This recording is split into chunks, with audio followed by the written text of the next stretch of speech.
everybody, and welcome to Roll with Advantage, and welcome to session 100 of the Isles of Iverion. That's 3 digits, baby. Triple digits, yo, what the fuck? So, very excited for today's session. It's going to be a good one. It's going to be maybe a little bit longer, just like the last one, you know? It's kind of cool to do 2 long sessions in a row. It's like we played 3 instead of 2.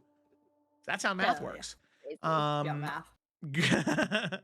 So, let's go ahead and roll the intro and dive in. I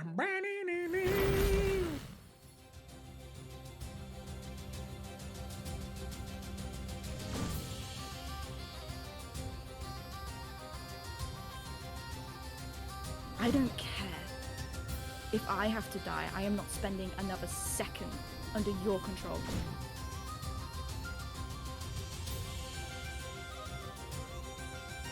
I don't believe that's you. I've met the teacher at the mausoleum. You met a lie!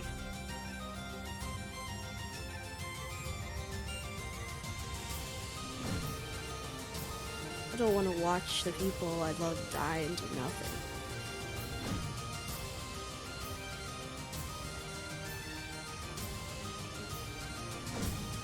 You can't tell me what my spirit tells me isn't true.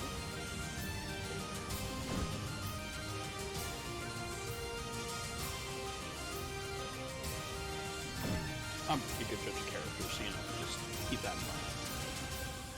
I suppose that's right.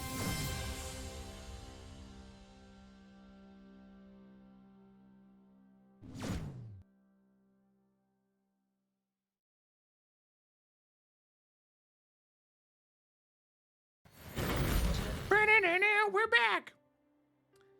Let's go ahead and dive in. So as is tradition here on Roll with Advantage, me personally, would never do the summary, but the players do. This week on summary is Felicity. Felicity, whenever you're ready, yank it away. Yeah. All right. So last session, not the 100th session, 99. I think that was implied, but you... Hey, she's just letting her numbers. I'm trying to get everyone has their way of getting into their thing. I was trying to get into my zone. Apparently it was weird, but it's fine, you know? I'll just go. Anyway, Nalf had just revealed the deal he made with the Green Lady. If she kept Twig safe, he would give her his soul at the end of his life to serve as the Green Knight till the next one took his place. In turn, if Twig's feet remained on the ground, then no harm would come to her. Despite the kind gesture, Twig panicked, revealing that the oracle they met in the Astral Sea revealed to Twig that she would be the only one left standing after the fight with Murchella. Nalfion reminded her that fate can always change, and the party has been able to rewrite destiny already, so they plan to do so again. Twig, accepting that as much as she could, then was called by a dying black rose bush. The bush told her if she could lead her, it could lead her where she needed to go. There were 3 trees that maintained the corruption, and she needed to cleanse them. The party followed the rose blooms along the corrupted land, and then let the band of warriors know that they were ready to enter the castle through the sally port, which began the siege. Oh my gosh, okay. The party found each tree, each one unique in its corruption, and the party helped Twig to purify them. Once the last tree was cleansed, the Green Knight, with the soul of their good friend Dickon, arrived. Surprisingly, Emerald appeared as well, along with, I forgot his name, and I put, oh my god, what's his name? What's his name? Logain. Emerald appeared with Logain, and they needed Eurydice's help against the Forsaken, called everyone. In turn, Logain would stay and help with their fight. Emerald also gave a dagger to Nalfion with the power to cast Balefire. Nalfion also summoned on the gift of the Soul Berserkers to fight along with them, and they entered Murchella's domain. They found Murchella, 3 hags that were chained to feed power into Murchella, and a pulsing portal glowing with energy and spores. She was protecting the portal, which meant that the thing they needed to destroy, in turn destroying her, was back there. The battle was brutal. Murchella quickly shifted into a black dragon and tore into the party's forces. They first removed the hags, which strengthened her, then focused on Murchella herself. After many close calls, Lila readied her wings to carry people through the portal. Nalf and Yorick stayed to keep Murchella away, and Twig ran to Lila, catching the dagger Nalf tossed to her that would cast Balefire. Once Lila and Twig were through the portal, a draining necrotic power consumed them. They needed to get to the heart deep in the crater, which must be Morchella's. With the last of their energy, Lila got Twig as close as she could, and Twig threw the dagger, piercing the heart and searing it with balefire. Just as quickly before the two... That's not a sentence. Quickly, before the two were consumed by the energy drain, Twig cast a huge gust of wind, catching Lila's wings as they soared out of the portal, landing in front of York and Nalfian, equally as bruised and battered. In almost a state of disbelief, the party looked to each other, taking a breath, not entirely sure if what just happened was real. Then the relief that it was rushed through them. And now we're here. Fantastic. Thank you so much. So that is right where we're going to go ahead and pick up. That moment, Twig and Lila, you've just exited out of the portal. You can feel portions of the keep around you begin to rumble and shake. The fungal growth that you all had just exited out of begins to collapse in on itself, decaying instantly with the death of Morchella, having her heart just been bale-fired. All of you take that moment, you look to each other, and Twig, you are the first one to step away. You exit out of Morchella's lair and the rest of the party following. And Twig, given that this is the land of the Foresters, there is this vivid contradiction that you experience from the war's aftermath. The good is palpable. Nature, ever resilient, has already begun its slow and steadfast reclamation. Fungal decay, the mark of a land having long suffered, now succumbs to the verdant embrace of fresh grass and budding flowers. Soldiers, their faces aglow with the light of a hard-won victory. You can see they're letting their relief manifest in laughter and song. Their cheers echo the sentiment that a Forsaken has fallen, and the lands of House Forrester will bloom once more. It's a miracle in the making. But the journey is not all life and light. The bad stretches before you all. A reminder of the cost that is still to be counted. Towns and cities lay in ruin. Infrastructure swallowed by nature's reclaiming tendrils. There are no roads left, only trails of murky misery winding from dwelling to dwelling. The scars of battle mark the land, and while the bleeding will cease, eventually the scars will linger, a testament to the time required for full healing. And sadly, there is an ugly truth, one that lingers in the shadow of victory.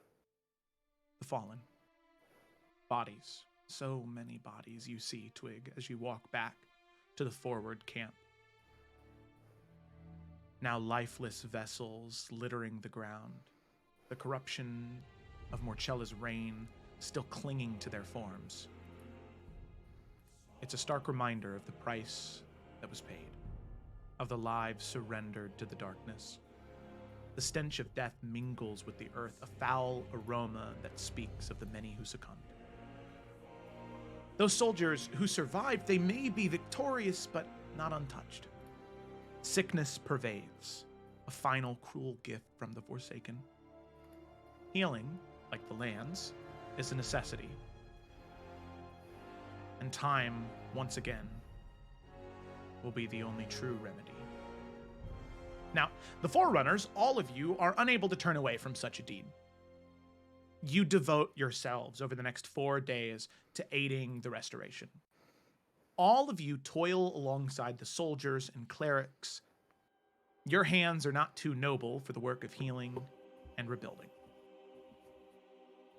And your deeds do not go unnoticed. Each action, each use of any of your abilities displays compassion and strength. Each of you can hear, whenever you walk throughout the forward camps, this hushed whisper claiming all of you to be heroes of legend for what you've done and what you continue to do. Now, on the 5th day, most of the healing is done. Most of the forward camp is ready to be packed up. There's still a couple more days of things that need to be addressed within Oak Cairn or near it before heading back to Dragon's Bay. But on the 5th day, you do receive a letter.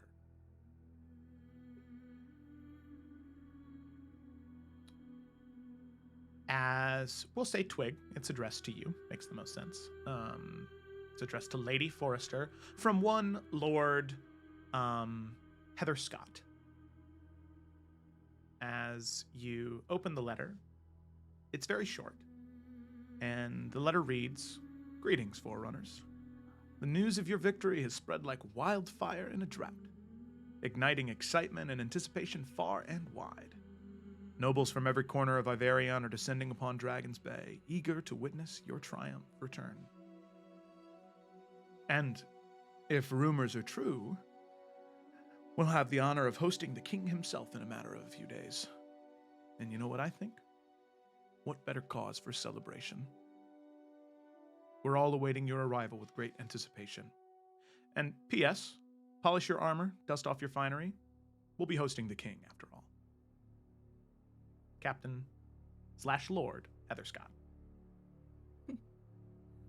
Captain comes first. That's the more important. So, Lord Captain Heather Scott. Lord Captain Heather Scott. So, with that, all of you read the letter. You know that you have a few days left in this area in particular. You've spent quite a few of the past 4 days helping people, healing people, doing what you need to do to make sure that any of the soldiers that came with you that can be saved are. There is not a life lost because of inaction, because you all didn't do something. Anyone that can be saved was.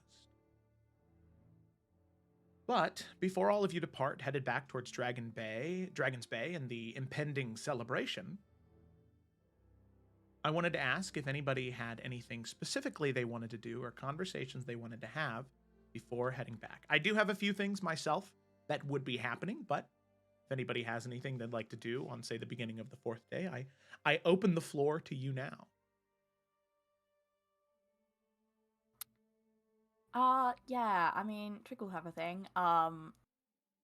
And I know, obviously, like, we're good? Some throat singing? Oh, I clicked sorry, the wrong. so you touched your hand up, and I was like, oh my god, what happened? No, I clicked the wrong button. That was my bad. I meant to click this one. Okay. That's bad. I know a lot of the, like, foot itself, it was kind of in shambles and was a sort of corruption, but, you know, Twig hasn't really been here. She was kind of there in the, like, mausoleum where she, like, walked through some of the halls, but I think it'd be important for her to kind of just, like, go through and try and, like, sift out anything that isn't broken or corrupted. And just get a feel of, like, what this place used to be. Yeah. Okay. So, you do just that. We'll go ahead and move back here. You move from the forward camp, and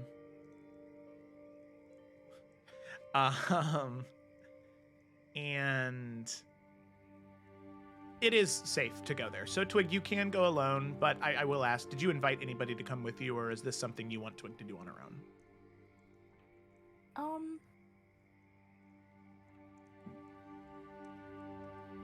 You know, I think she will actually, she'll go alone. She'd have her spiritual beast with her, but yeah, because then that way she could just, like, focus on what's there and process it herself, you know? Okay. She'll let everyone know where she's going, of course, but yeah. Yeah. And all of you know it's safe for Twig to go out there by herself. There's no more danger here. So there's no worry like, well, Twig, what if Morchella somehow returns? There's no worry like that. bitch don't have a heart. Yeah, and she'd have a spiritual base, so she's not alone. She's his friend. Yeah, she does have a friend. Okay. All right, so yeah, Twig, you head out back into Oakkarn. The forward camp is only maybe 30 minutes away from the keep itself, so she's not too far away either. You begin walking throughout the city streets of Oakkarn, but you're specifically heading to the keep, right? Okay. So, it's been a while since you've been here. Those 4 days have passed, and a lot of the spores that lingered in the air are gone. It's not nearly as hard to breathe here as it once was. You enter into the keep, and you remember the way Elias described it. The care and love that he had for this place. And you can see the remnant of that underneath the muck and grime and fungus that's currently decaying. Every once in a while, you approach what looks to be a mural. You take out your dagger or a bolt, and you begin to pull off the dried, crusted, decaying fungus, carefully to reveal the painted wall behind. You can see depictions of different lords and ladies of House Forrester. You can see them walk through glades, spending time in groves. One of the things that you understand right off the bat is there is this innate connection to nature with House Forrester. And although that was maybe not something that you knew from the beginning, retrospectively now, it makes sense why you always felt more safe in the forests around Sandpoint as opposed to in the villa itself. But murals are great, but let's see if you find anything else. Go ahead and make an investigation check for me as you search around the ruins of the keep.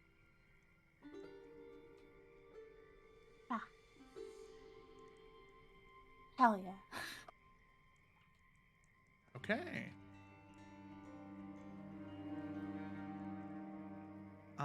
So with a 28, that is very good. You begin your search. And you are leaving no stone unturned. Searching for anything and everything that could be useful or give you information on this land, on this city. Anything. So, you find two things of note. One is something you probably would have found regardless of what you rolled. Traveling past Morcella's fungal growth, now the rest of the keep is exposed.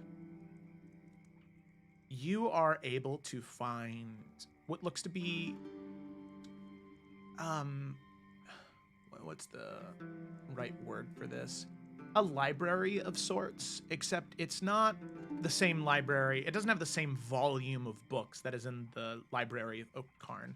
This seems more directly related to ledgers, maps. This is an area for logistical information about the area. And it's rather easy to find as you just enter.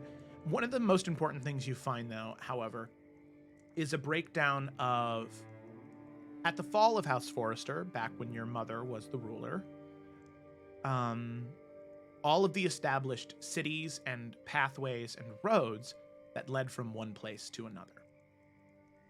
The reason that would be important is if you already know where all of these roads are, if you know where all the cities are, it might make the rebuilding process considerably easier. Still difficult, but easier if you know where everything should be. So that is by far the one of the more important things that you find, but you continue searching. You're not just going to give up there. So you continue, and eventually, heading down a flight of stairs, breaking away a little bit more fungal growth, you find what looks to be a vault buried deep underneath Oakkarn Keep. Right now, though, it seems sealed currently. There was quite a bit of fungal growth that you had to break through just to get down here, and it seems like a lot of that fungus has crept over the lock where the keep is. However, it doesn't seem like the fungus has ever breached the vault. So whatever is in there, you can safely infer has not yet been touched by Morchella.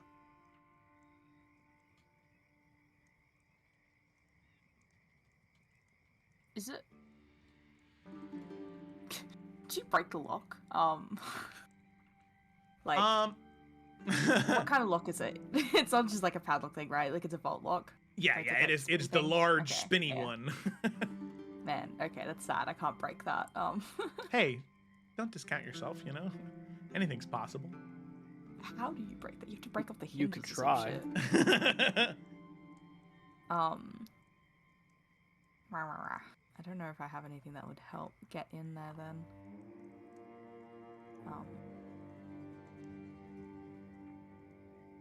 Yeah, she will take note of that. Okay. And find someone that's that can break into locks. I don't know. Maybe Danny's got some information. Danny can do this. Okay. Yeah. Good to know. Okay. All right. So you have luckily though located the vault with your 28. And you then leave the vaulted area, heading back towards the camp. Yeah. Okay. As you are walking around, heading back towards the camp, upon your exit of Oak Cairn Keep, Twig, you see a familiar plant sprouting right next to the gate. You can see a singular black rose as the face of the flower seems to almost be looking at you.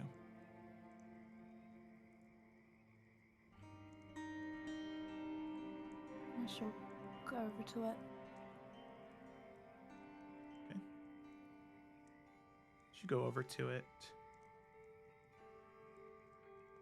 you can see that it begins to shrink away and another rose begins to grow 10, 15 feet away, headed north towards the coastline.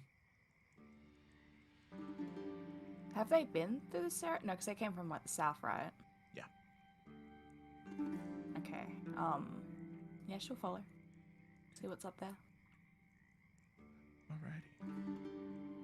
So, one by one, you follow the roses. Eventually, you have a realization as to where you're heading. You didn't notice it at first because the area is so different than what Elias described to you.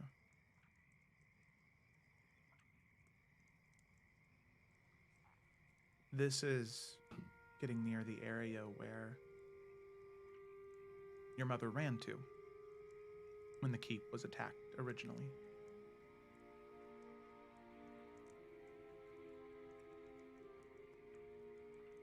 After about an hour and a half of walking, these roses, they guide you back through this wooded land, and they lead you to a grove, untouched by the corruption.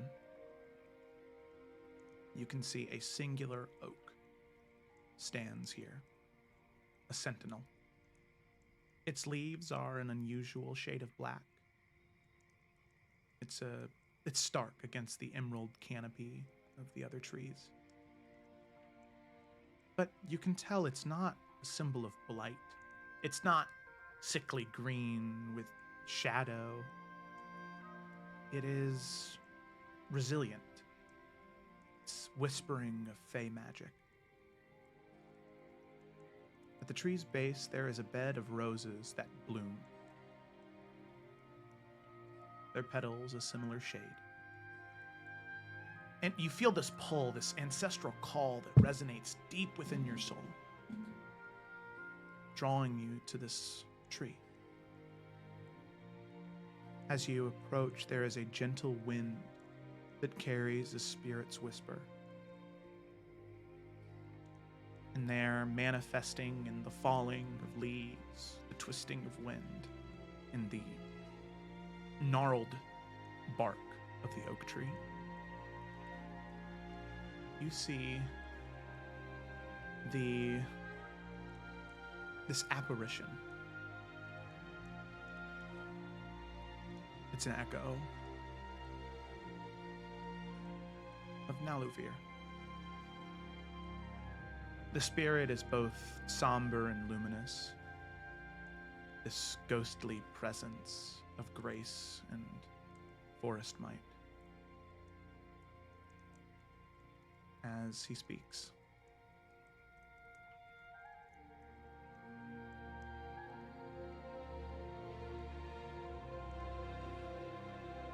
you have cleansed these lands, my daughter. His voice is proud and poignant. You can see it's twinned with so much sadness and grief. I was sundered in twain, my essence torn asunder by the fall of House Forrester and the shadows of ravenous maw. Yet, seeing you now, witnessing the strength and compassion you embody, it is clear.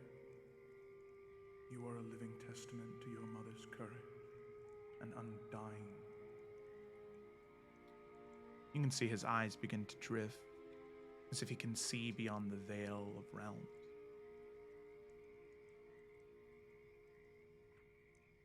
You can see him look back towards the forward camp where all of your allies are gathered.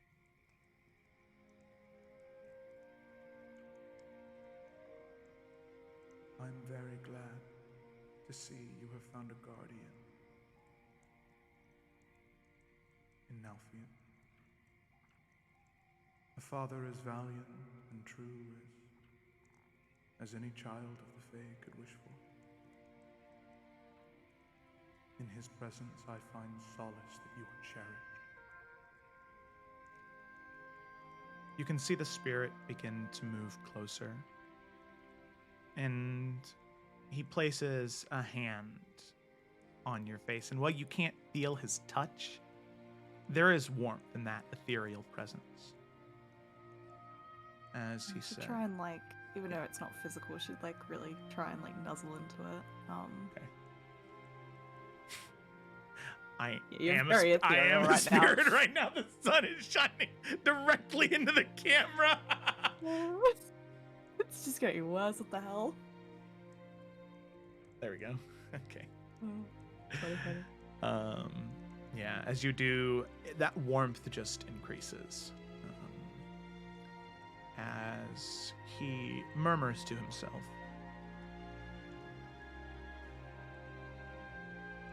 Grace, no.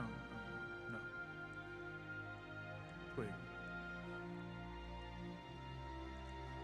He smiles and says, there is hidden strength in that name. Power that lies in not the wielding of a blade, and the holding of a heart. I'm glad you are not swayed by the weight of it, my child. You herald a new dawn for House Forrester. And in you, I see a luminous future, free from the shadows of its past. You can see his form begin to fade. There's a final breeze that carries his voice as he imparts his last ethereal blessing. Be proud of who you are, Twig, and who you've become, and where you come from. The path you carve will be your own. Know that my spirit watches over you every step you There's a final rustling of the leaves and the gentle scent of roses in the air. You see the spirit begin to dissolve back into the oak, leaving behind a serene silence. And just for a moment, as the sun breaks through the canopy above, you see this shimmering. You see a man and a woman, they hold each other.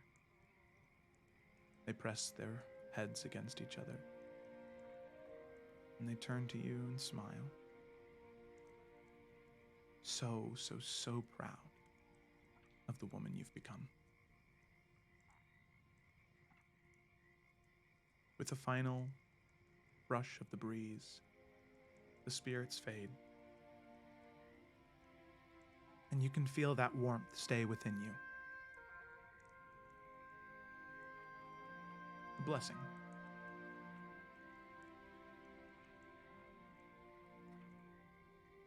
So, as that blessing is embedded into you, Twig, at the end of the session, you will receive a special boon from Naluvir and Elizabeth Forrester.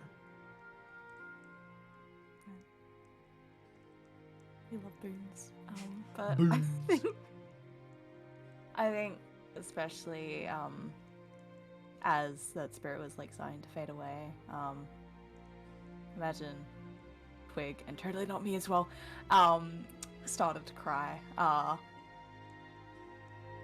And yeah, she would just, even after that kind of a glimpse of like both of them fade, I think she'd just stay in that little grove section for a little longer, and would just like sit down and lean above, lean at the base of the tree, just to stay with that energy.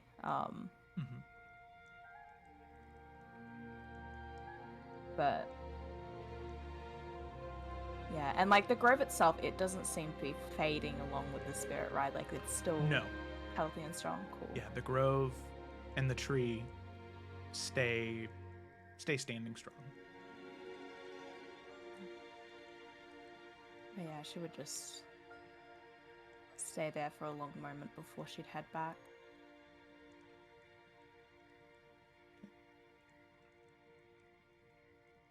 Alrighty. So Just take special mental note of where this is as well. Oh yeah, of course.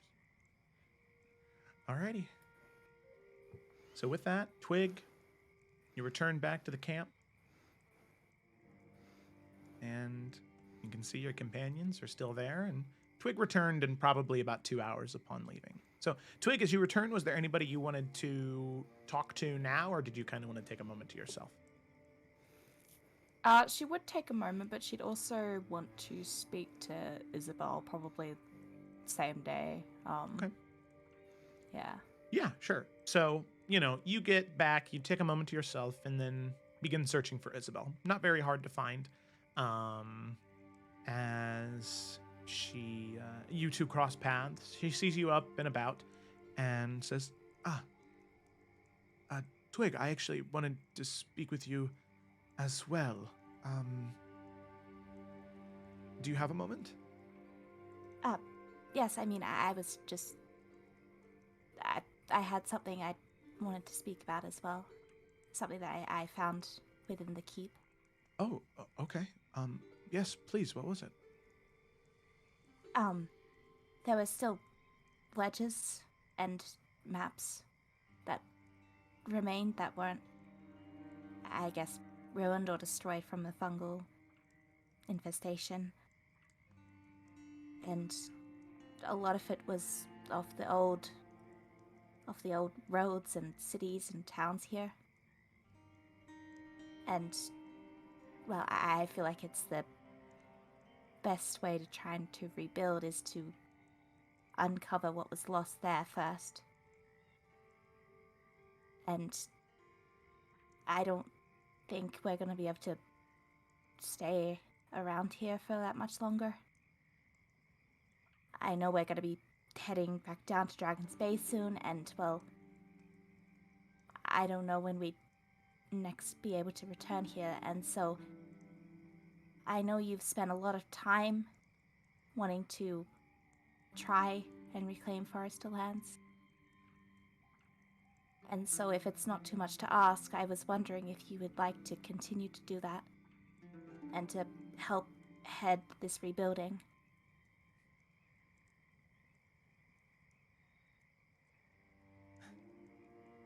I was actually coming to find you to ask something very similar. Oh, well, that's good. Yes, the answer is yes. I would. It would be a great honor.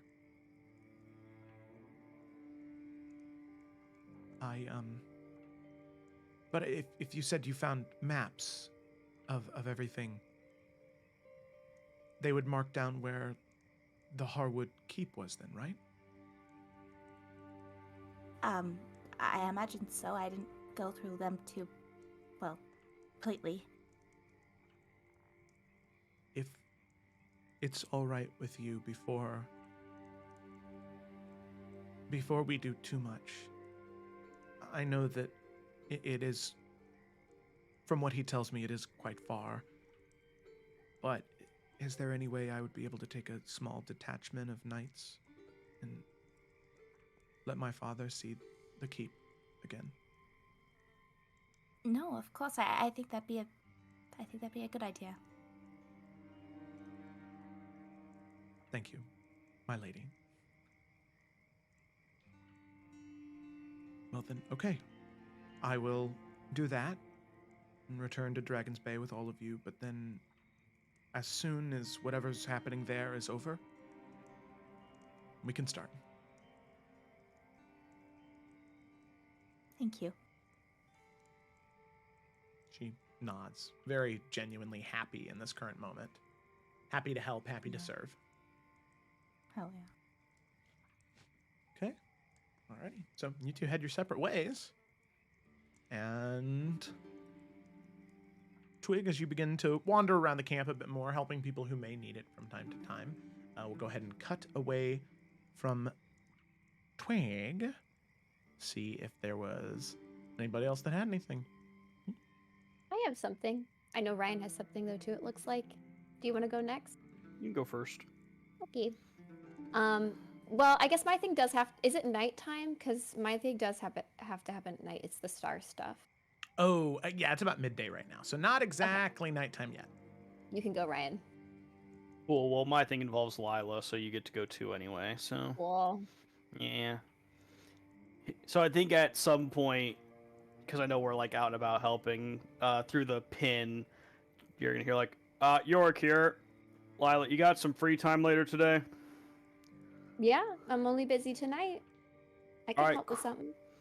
Cool. Meet me at where I'm staying, since I don't know what the room situation is here. It's probably a got very camps. yeah, it's a very large camp with a lot of tents. Okay. All right, cool. Yeah, meet me at my tent. All right, she'll head over. All right. And York's just sitting inside, and he has his bag, and he's kind of looking through some stuff. Hey, I was wondering if I could ask a few favors and a few spell slots from you. Yeah, that should be fine. All right, cool. First, I was wondering if you could do sending to Heather Scott. Mhm. I think we should see if he can maybe find any information on Emerald's student that's there, especially with the king potentially showing up. That might be something we want to get ahead on. Yeah, do you want to send the message? I can cast it through you. Oh, you're so much better at words than I am. Sure. I mean, yeah, I could just. And she'll cast it saying, like, because we got his letter earlier, or Twig got it, but it wasn't ascending, right? No, it was just It was a letter. Yeah. Okay. So she'll say, "We always sorry. you don't have to say who it is. They know who it is when you descend, and you have to be like, "Hi, this is Lila." Like, right? Yeah, that's fair. Okay. And also, Captain Heather Scott knows all of you well enough that he would recognize the voice anyway. Yeah. That's what How I many figured. people Okay, cool. does one person receive sending from in any given day, you know? That's true. That's true. Okay. Heather Scott's a popular man. That's true. He's Lord. He's a Lord Captain now. Yeah, Yeah. Lord Yeah, Captain. Lord Captain. Lord. Oh, Captain Lord. it's the Duchess of Odero. I can't talk right now, Lila. Oh gosh. Sorry. All right, she'll say, "Hello. Your letter was received. We were wondering, with the king's arrival, if you can look into Emerald's student residing in Dragon's Bay. Let us know." I think that's 20. Yeah, he will respond and say, "Yes, hello, Lila. I'd be more than happy to investigate that for you. We did receive some strange reportings from a wizard's abode within the city. We'll send quite a few guards to check it out, and I'll report back with what we find." All right. Well, cool. She will, tell Yorick that. Hopefully that's the lead and not just some poor wizard trying to live quietly. But Hopefully. Better safe than sorry. All right. Secondly, what did I say? What did we say? The idea of some poor wizard just like who accidentally put the wrong ingredient, caused an explosion, door bust down. FBI, get down on the ground! We just swatted the any wrong necromancer. guy. Exactly. No, sorry, go ahead. It was just funny. Just imagine like a level 2 wizard just like, what? I'm sorry. Thank you. I'm gonna save the world. What? All right. Second thing, he's gonna pull out his bag, and already you can smell a large amount of incense, and you already have a suspicion of where this is going. Yeah. So I don't know if you... Be like, all right. Yeah, I was wondering if you could, cast it again. I have enough for 2 castings. What I wanted to do on Eventahala again. And then for the second one, I wanted to get everyone in here. And I think, not that I don't trust him, just that, like, you know, I know he's got a lot going on, and, like, he doesn't even know what happened to him. Maybe we can learn something about Emerald from doing this. That, like, maybe even he doesn't know, you know? Emerald would be a good one to look into. I mean, there's a lot about his beginnings that he doesn't know. So, and he's been pretty, forthright about what he does. But maybe there's something we can actually inform him about, too. Right, that's what I was thinking. And I mean, like I said, he looked like Azrael, which is still weird, but, like, there's something there. That's not just a coincidence, you know? Like, that has to mean something. Yeah. No, all right. She will take the bag of incense and start to set up the whole little ritual and everything. Which one do you want to do first? Well, I was hoping Eventahala could just be between you and me, but we should get everyone else for Emerald, I think. Right. Okay. Sounds good. And she will light it and everything, sit down in the circle of incense and invite Yorick to sit with her, taking his hands. And then whenever he's ready, we can cast it. Ready when you are.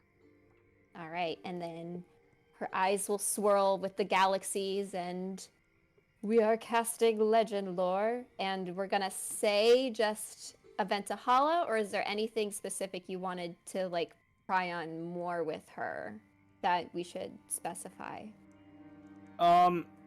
I don't think there's anything specifically he's looking for. Yorick's just learned a lot about Eventahala since the last time they cast a spell about, like, who she really is. And he's hoping that, given what they need to do down the road, that maybe this will give more visions of the future, or just maybe they'll learn something more helpful. Yorick's not really aiming for anything here, but I know the spell gives more accurate information the more you know about a person. And Yorick got a big bombshell about her a little bit ago, so... Gotcha. All right, then. He just figures it's worth a shot. Do you know her original name now? don't think it was ever mentioned. If Okay. it's not Aventahala. Okay, then we'll just say Aventahala. Okay. Legend lore. All right. So, with legend lore, upon casting the spell, You want me to put it in the chat? no, I've got it pulled up right here. Oh, okay. A lot of the information that is received is already known between the two of you. A lot of her story she has shared openly, especially with you, Yorick.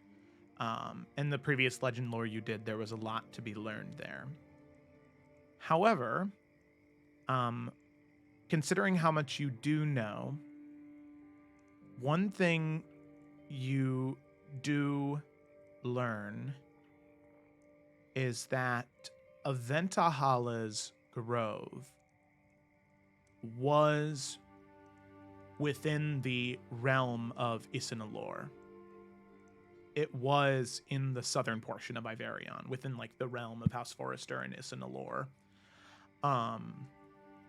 And when the Dark One came to her and started to whisper these secrets in her mind, trying to convince her to join him and his cause in the war against the light, you would also learn that Aventahala, and as a dryad, was who the Dark One wanted.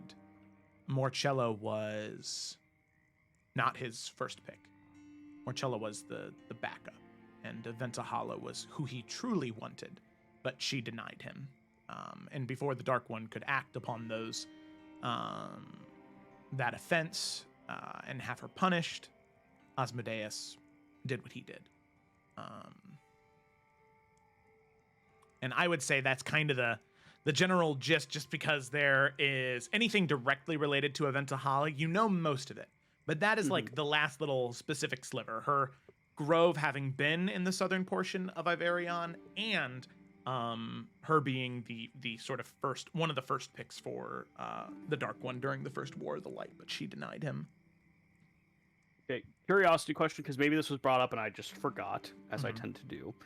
But like, I know she was a dryad and she did all this stuff, but like, was she actually like powerful herself? Like, was she a druid or a spellcaster or a warrior of some kind? Because it doesn't seem like, from what we've seen of her life when she was alive, it didn't really seem like she was a fighter. So would that be kind of weird? Like, why would she be chosen to be a Forsaken?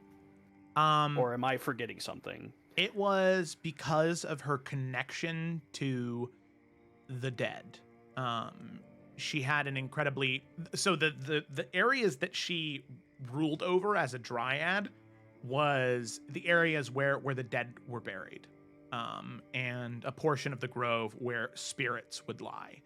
And Aventahala as a dryad not only had this incredible connection to nature, but to the realms of death as well. And those two things combined, she could call upon not only the forces of nature themselves, but the spirits that lie within the forest to defend her grove or to protect her. So she was like a druid necromancer hybrid. Was. Until Asmodeus took that from her. Gotcha. Okay. Cool. That is good to know. All right. Thank you, Lila. I appreciate that. Yeah, of course. Do you want to talk about what we saw at all before we invite everyone in? Or was it just more context? I don't know. I'm just trying to exhaust every option, you know? Just... I know I have this piece of her within me, my magic, whatever.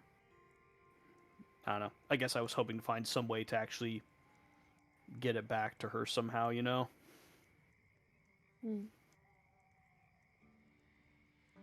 Maybe you can just ask her if there's a way. I just feel like she would have told me by now if there was. But maybe there's a caveat if there is, and that's why she hasn't told you. Maybe. No, suppose that's a conversation for the next time I see her. Whenever that is. Might as well. It's good to let her know your intentions.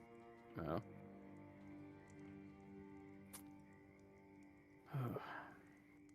Well, should we call Nalfian and Twig over? Yeah, if you're ready. Ring ring. In Nalfian's head. Ring ring.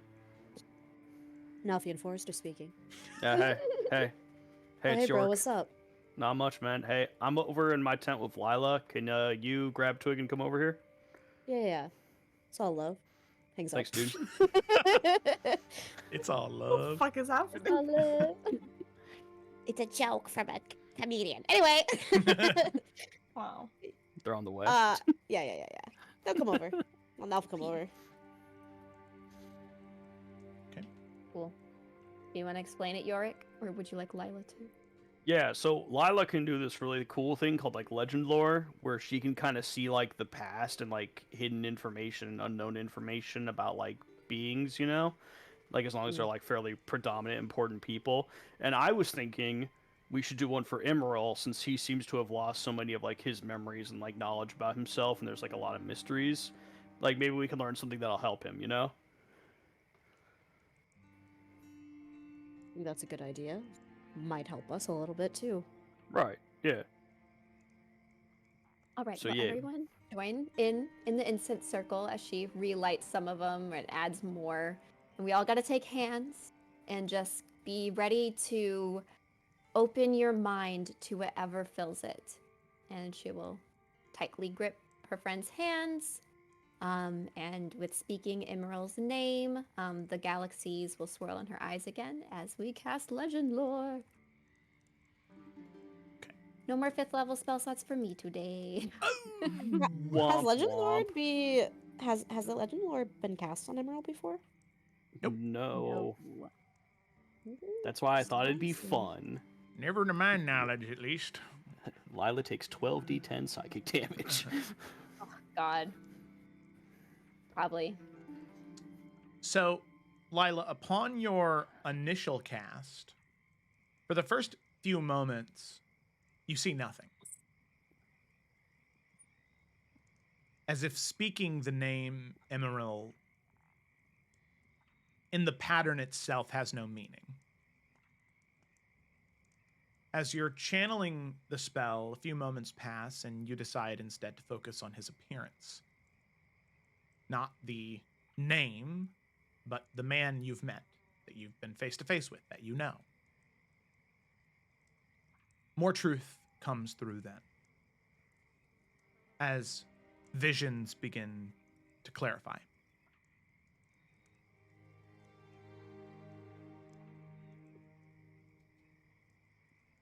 The area you see is a liminal space. It never begins, but it never ends. It just is. This pocket dimension, this pocket of existence, you see the man you know to be is Emerald, wearing robes of black and purple. You can see his hair is a mess as he hunches over a table, inscribing arcane incantations and sigils into a mound of sand and snow. You've heard of the spell before, Simulacrum. You see him exhale the magical energy out into the world, and you see the snow and sand take form and shape. But you can see at the last exhale of magic, he pulls back. He stops. not allowing the form to entirely be at its full hardiness, intentionally stopping it. You can see then he also places a hand down on the head of the copy,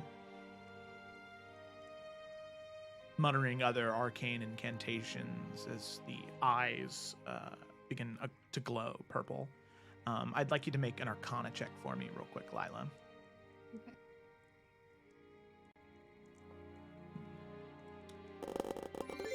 Okay. Okay. Wow. So smart. Last. Those studies, baby. Imagine The being books. talented. Stay in school. Yeah, that's a 41. God dang. So 41. You know the spell, and for any of the other spells that are cast in this time, you'll be able to recognize them as well as any traces of Arcana here. The spell he casts in that moment is Modify Memory. However, on this fresh simulacrum, there shouldn't be any memories to modify. He's creating memories, embedding memories into this simulacrum. You can see he cast the spell 9, 10, 12 times, embedding hundreds and hundreds and hundreds of years of memories into this skull.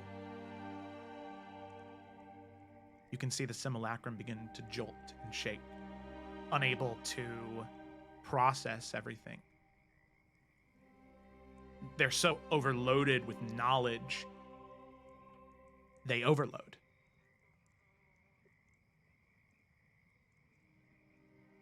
You can see they open their eyes and looking around, confused. As if everything that has just been implanted into their mind, they've forgotten.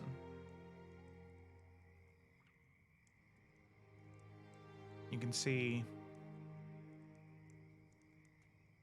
the creator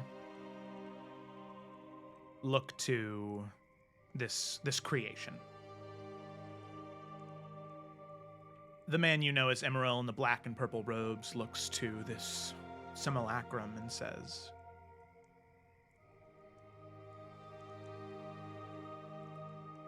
I do not know how much time I have. I can feel it in me creeping.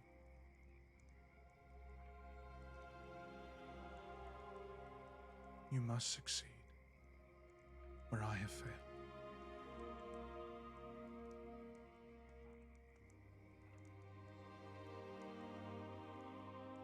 You mustn't trust me, do you understand? No matter what I tell you, no matter what I promise you. Do not listen. You see him twinge in pain, the veins on his neck beginning to blacken.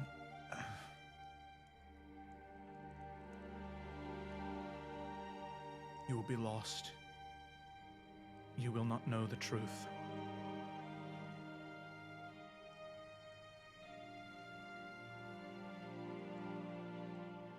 Sealing it away took something from me. If I succumb,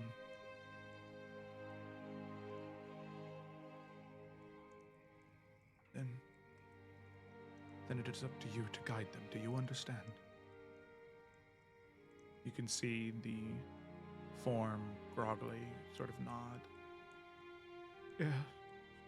Yes, I understand.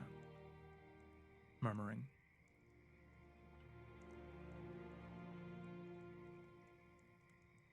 And with that, the liminal space shrinks and grows at the same time. It's overwhelming for your mind to interpret how this space is bending beyond any comprehension of anything you understand. And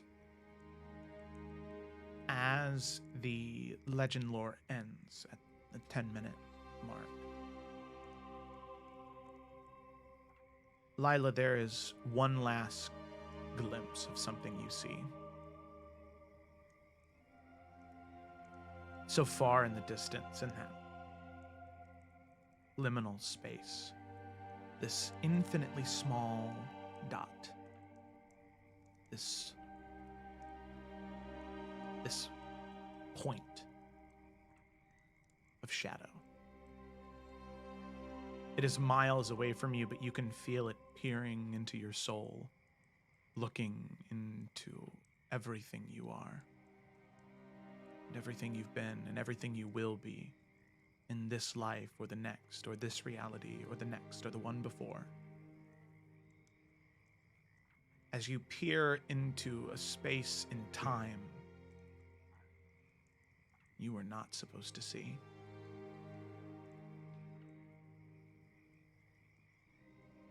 That point of void looks at you. It stares at you. But in that moment, it chooses to do nothing. The eyes you feel on you vanish. The dot disappears as legend lore breaks. Legend lore having extended beyond the time it was meant to by this void that looked upon you. But it said nothing. It did nothing. But it saw you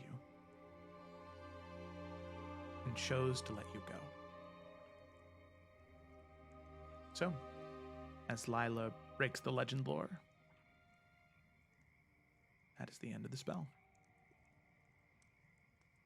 Now, did everyone see that since she was casting it kind of with them? And did they see that last part with the void? Yes, and all of you, it didn't look to you, you saw it looking to Lila.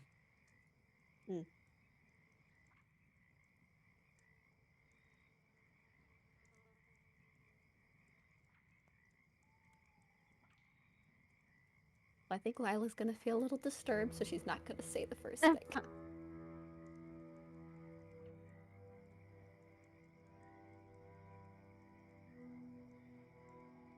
You okay? Yeah, I mean, we know what it was, so, like, are we surprised? I mean, I'm a little surprised.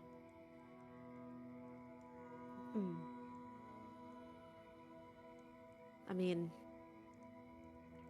what we did here with Morchella, what we've been doing, we are more than just a thorn in the side of the Dark One at this point.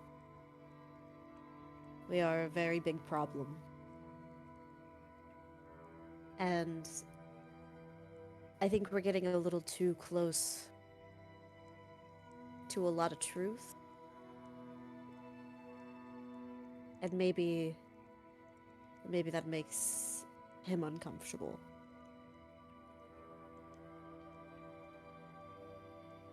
Why would he only stare, though? It's a power move. To scare us. To let us know that he did us a favor. It could have ended very differently. I don't know. He still thinks he's winning. No, he's confident. He's still winning.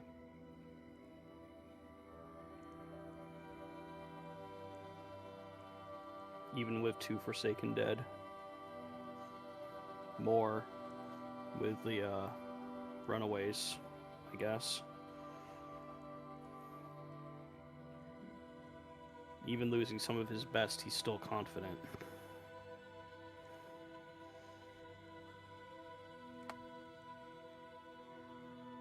Yeah, well, sometimes confidence can lead to foolish actions, so...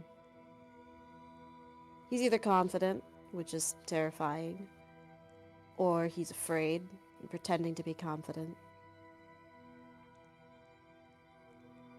Which would be good. But frankly, I don't know which is which.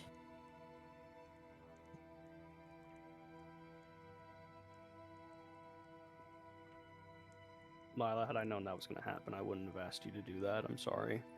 No, don't apologize. Now we know what's been going on with Emerald. Now we know that Emerald wasn't the Dark One all along, but he's been fighting this thing and keeps losing, whether to be consumed by the darkness or whatever would happen before. And so this next Emerald has been given all the knowledge to keep the fight going. So at least we know that. Because I'm sure all of us were wondering if Emerald was created from the Dark One originally, not someone that was consumed by it. Or at least I was. I wonder why this Emerald hasn't been tempted by, maybe he's been tempted, but why he hasn't fallen to the Dark One. His creator did, as far as we know. So many of his students have been. Mm-hmm. What makes this version of him so strong? Or just what's different about him? Maybe nothing is. I mean, if each time he starts to fall, he gives all the memories to the next, then what if he's just learning? Yeah, this one knows maybe enough this time. We can hope at least. And, well, I mean, what we know about the weave, there's so many different strands, so many different realities, so many different versions of this story playing out over and over and over again. But one thing that we've learned quite recently is that it seems our timeline is just a little bit different, right? Things are lining up a little bit differently. We aren't playing by the same rules anymore. We're not falling for the same tricks anymore. Different choices are being made. Maybe it's not just this version of Emerald that's making a difference. Maybe it's this version of Lila, this version of Twig, Yorick, Nalfian, hell, all of us. And everything's just lining up.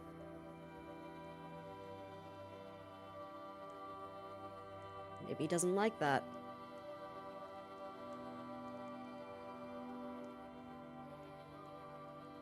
It seems strange, you know? After everything we've done to look into this memory and have his gaze so transfixed on us. Makes you wonder what he was afraid of us seeing. That's a good point. I mean, I still don't think we have Emerald completely figured out. Maybe it's us telling the non-corrupted Emerald of this memory that could unlock something. I mean, I'm not sure if it was clear to everyone, but he casts Modify Memory so many times, but we don't know what was being modified in what way, and like what was being left out. Exactly. And what us saying this like a key could unlock in Emerald.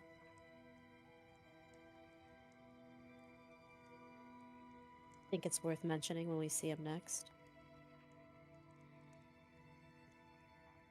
Good idea.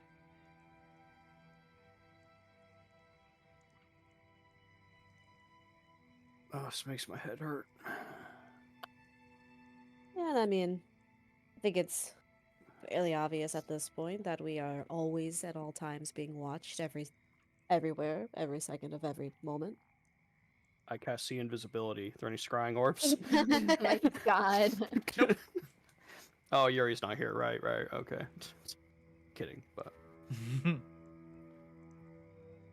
Hey, we still don't know who the hell left a note in my armor. Nope. We don't. Nalfian shrugs. Sure, it's unrelated. Yeah. All right. Time to get back to work. Yeah, I think Lila, when she heads back to her tent, will just like try and take a moment to just like not be thinking about that feeling, and I would like her to cast sending to her sister, and I think her sister and her dad are together, but not her mom, right? Yeah. So she'll cast it twice, one to her sister and then one to her mom. And basically, I don't need to like walk through like the whole message, but she just wants to say that she like loves and misses them, but to be on their guard just in case anything could happen in the near future to them. Because knowing that the Dark One had seen her beginning and end and everything and whatever, she's worried that he's gonna attack somewhere else that matters to her instead of them. So. Okay. Yeah, as you send the message, you do get messages back. No need to worry there. Obviously, your sister is very excited to hear from you. She's doing okay with your dad. She's learning a lot more and learning in a healthy way, not in a I'm wielding a super powerful sword that could turn me evil kind of way. Yeah. And we love then, girl boss, but calm down. Yeah. And your dad is currently it's already been established where he's at. I just am blanking. Oh shit, where was he sent to? I think you might have actually told me, but I forgot to. Yeah. I think he was going to Bromsgrove. Because I know he was going to the Salamander Coast. So he's doing well in Bromsgrove, or insert place here where he's at. Just cover all my bases. I'm pretty sure it's Bromsgrove. That's what it is now. That sounds right once you said it. Does sound right. So he's working very closely with the Tsar and the Imperator of Bromsgrove, and they are being very welcoming to his ideas and recommendations of runes and placing them all along the city to keep it safe should, the Dark One ever decide to attack it. So he and your sister are both hard at work doing that, as well as the mages of the Children of the Flame assisting as much as they can. Cool. But they're both safe. Cool. Yeah, she might just chill there for the rest of the day. A little freaked out. Just gonna be like, I'll worry about the stars at night and just calm myself right now. Okay. Alrighty. So it's still just a little bit past midday as all of you finish that up. Kayla, you had something you wanted to do, right? Yeah, it's not too much. Yeah, I would say kind of like after everyone kind of goes their separate ways for a little bit, kind of trying to refocus on the good that was done here and shake off the feeling of being watched. Nalfian would go and try to find Twig. Okay. Yeah, so where would Twig be after the Legend Lore session? Great question. Because we're like just at a forward encampment, right? I think Twig would be like a little off to the side to it, and she is just going to be sitting in a not so corrupted now patch, and she's just going to be druid crafting just some little black roses, and I imagine she would have been doing this throughout the last couple of days as well. But just reclaiming it in her own way. So Nalfian, as you approach, that's exactly what you see. Okay. So in the past, they've been very kind of tongue-in-cheek about it, where Nalfian would bow, and Twig would bow, and they would play up the "my-lady" and all of that jazz. But I would say this time, when he approaches, he's actually very genuine, and he does it in a very formal way. And he says, "My Lady Forrester," and he'll bow. "May I approach?" You can tell that she is like holding back a smile, like wanting to do the whole Doofencockle thing. But she'll restrain herself. You may. As soon as she says that, he's gonna run over to her and like pick her up and spin her around and hug her very tightly. I am so proud of you, Twig. I didn't get a chance to say this right away with everything, but I wanted to tell you, you are so incredible and I am so proud of you. And it gives her a really big hug, kind of setting her down. And you can see he kind of has like, there are tears in the corner of his eyes, and he says, "My little bird, you're free, and I'm so proud. Thank you for allowing me to be a part of your story." And he kisses the top of your head. Well, I wouldn't want anyone else to be a part of it.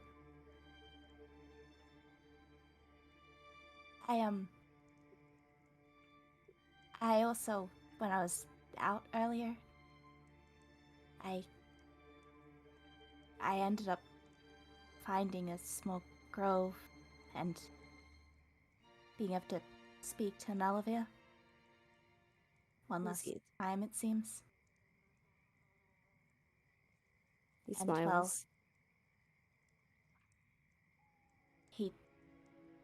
He talked about you too. Really? He was as glad as I suppose I am to have you here as a protector, as a father.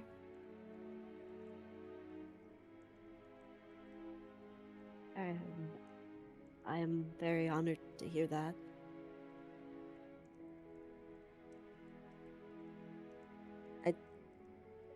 I never wanted to overstep. I actually, I wanted to also apologize if I have overstepped at all, especially as of late, and I will be better about it. Because I know how I can be perhaps a bit impulsive and overprotective. The deal that I made, I stand by what I did, but I regret not speaking with you first, and I don't ever want to overstep, Twig.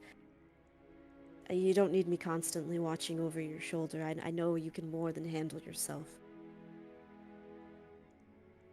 No, I mean, you couldn't have really known that you'd been able to ask the Green Lady for that. Especially if it wasn't really part of the usual formalities around the wish giving.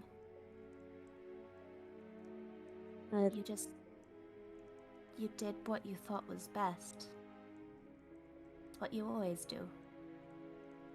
And I wouldn't want you to stop doing that.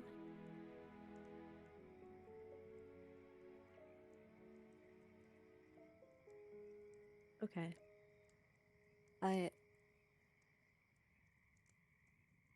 He just smiles for a second. How do you feel right now?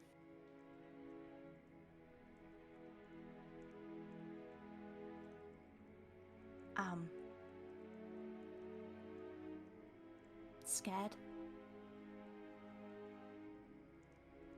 I mean, I know that, well, reclaiming this, getting rid of a Forsaken, that was meant to be the big thing, right? But I mean, with everything that comes next, I can't just point a crossbow at it. And, well, being a lady, doing those kinds of things, I don't I don't have the practice at that.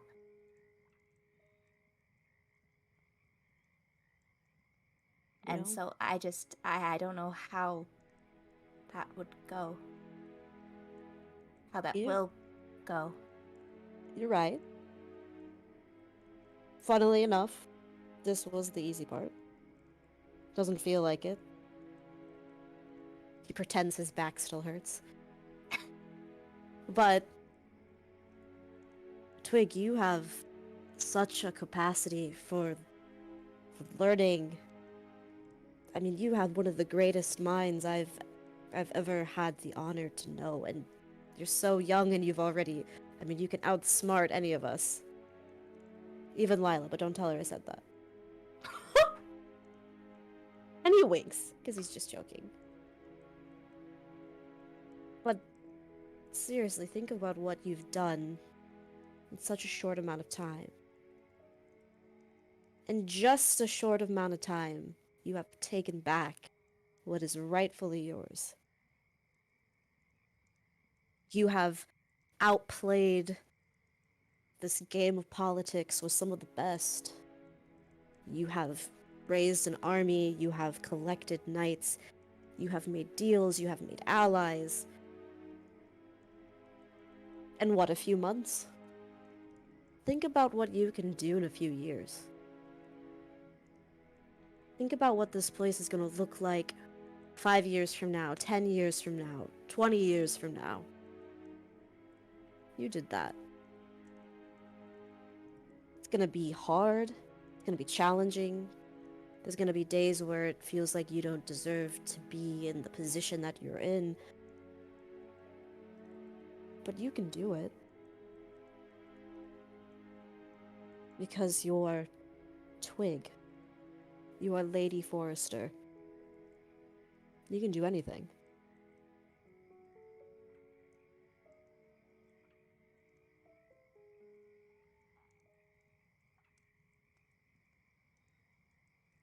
You can see it's just kind of has a little smile on her face again. And, well, you're still gonna be there, right? I mean, I forbid you from leaving after all. Clearly, I cannot break the words of my lady. But even if I could, I wouldn't want to. Absolutely, I'm gonna be here. Where else would I be?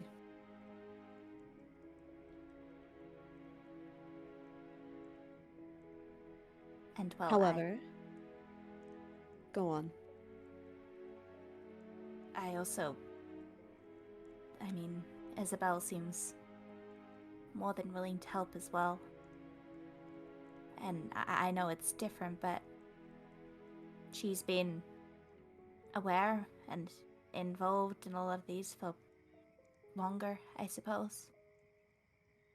And so, well, I already know that she's agreed to help rebuild things. Mm. Outside of the fort as well. I think she's going to be fundamental in bringing this place back to what it once was. She's great. And you have done well by making a good friend of her. And I'm sure she's just happy to have her home back as well. Again, another example of the people you have surrounded yourself with. It's going to make, well, I guess, not Hazran's Hollow great again. Whatever this place will be now. You know, that's actually something I've been thinking about. It's wrong to let this place still be named after, well, hags. Right. And so, I don't know, I was thinking it should be called Ptolemia. Palamir. What does it mean? Well, I mean, first part, of course, I don't think any of the rebuilding could have started without the sapling. Sapling that, well, First, I only know her as Garamatala, do I? She, I don't know, it's just weird to refer to her as such. Tala Silverfoot is also acceptable. No shit, yes. I was like, she's not my grandma. that Talus Silverfoot gave to me and entrusted in me, and so it feels right to acknowledge that.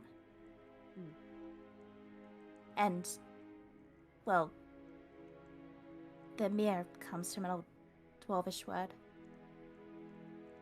It has a little bit of a complex meaning, but it has to do with shorelines, with horizons, with boundaries. And so it seems to only make sense. As the southern land of Iverion, bordering Tarkia, bordering the seas above. Wow. That... I don't think anyone could think of anything better. I think it's perfect.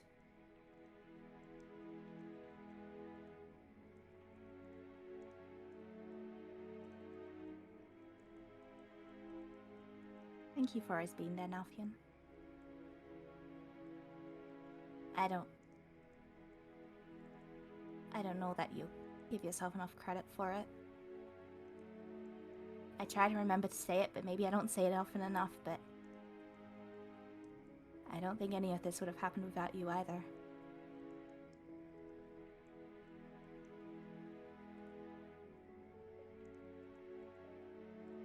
He does not know what to say, so he just hugs her.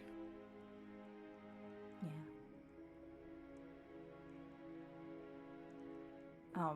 Twinkle also, like, reached down to one of the flowers that she steward craft, and she wants to put it in Nalfion's hair.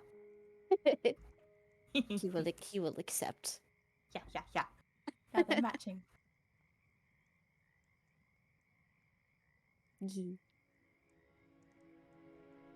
Yeah, he's feeling too bashful to say anything at that, so he's just gonna hug her for a little bit.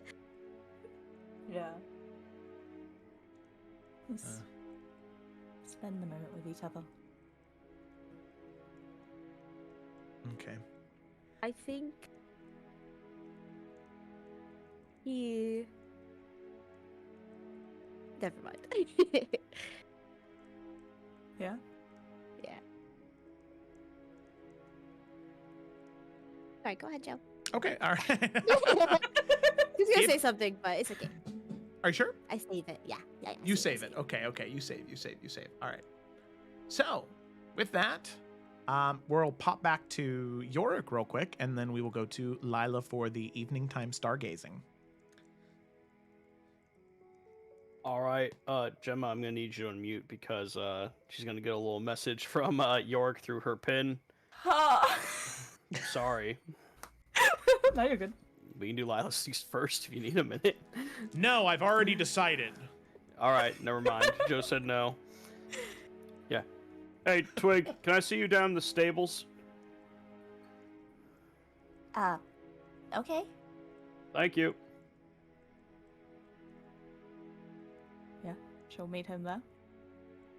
And when she heads there, he's just kind of brushing Lawrence, feeding him, and just kind of glancing over at her when she arrives.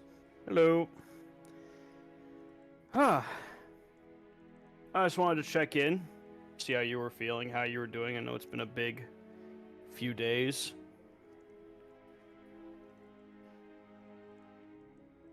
Yeah, I'm glad it's over, I suppose. I Is it? don't know what's gonna. Well, that Mochella's over. Hmm. I don't know what exactly happens next, but Hmm. I think it's due time that chapter of this place is ended. That her reign over it ends. And rightfully so. Well. Is it everything you thought it would be? Are you feeling how you thought you'd feel now that it's happened? I don't know. I mean, I was more. Well, I've only been able to focus on her, on reclaiming it for so long. I don't think I really had an ability to look past it so much. Hmm. Well, the way I see it, you got time. General repairs and getting everything back in proper order is going to take, as he kind of glances around a bit. But when it's all ready, all yours, what do you think you're going to do first?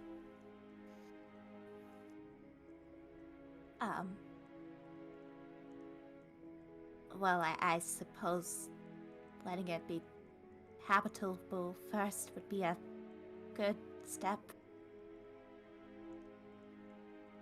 I'd agree with that. Can't really have people if they have no place to stay. No, but I also think it's not right for the place to be so quiet. I mean, since we've come into this place, you haven't heard any birds or anything in the underbrush. It's been too dead, too corrupted. I think hopefully at least people would come in time, but I think there's also a lot to happen before that.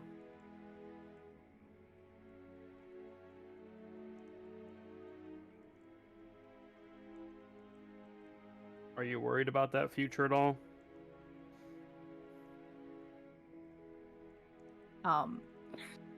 Just gonna give Yorick a look of just like, are you asking if Twig is anxious about something? He just deadass stares back at her. Yes, he is. I mean, of course.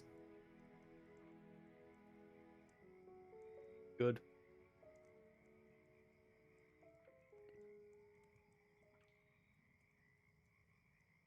I know you don't want to screw up Twig.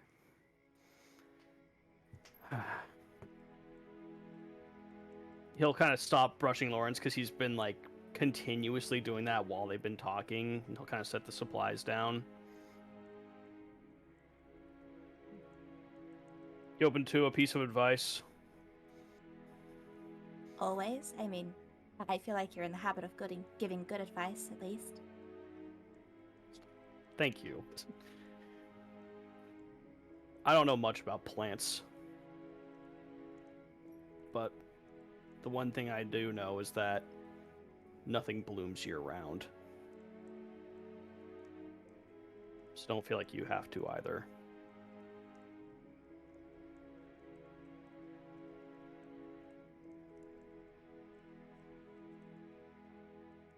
We all stumble and fall, Twig.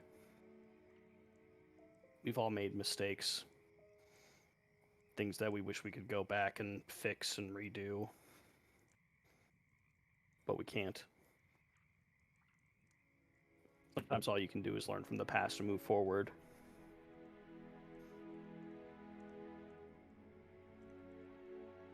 I think to truly appreciate the present, you have to live a little bit in the past and the future. Learning for what came before and looking to what you can do next.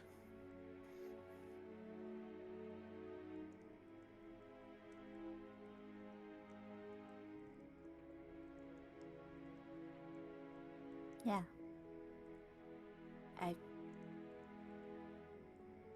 Like I said, I think those are wise words. And I suppose that's all I really wish for this place. Just for it to grow.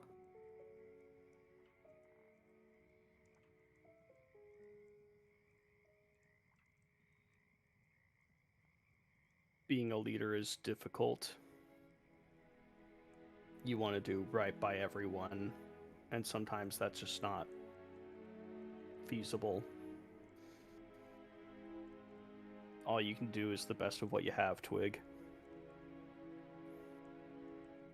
Just don't be so worried about making a mistake that you hold yourself back.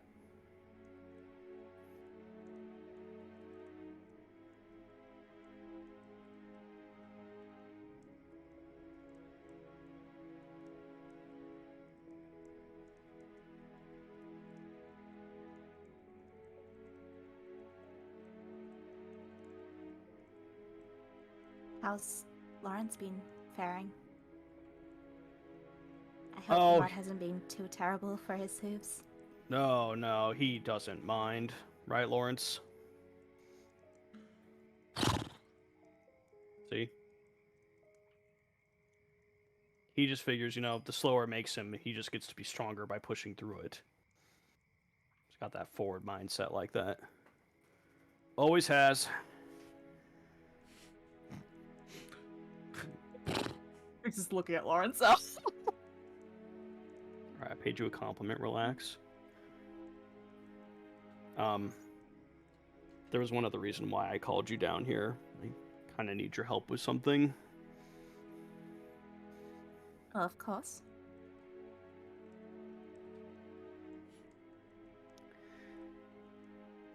Nothing's decided yet, Twig, but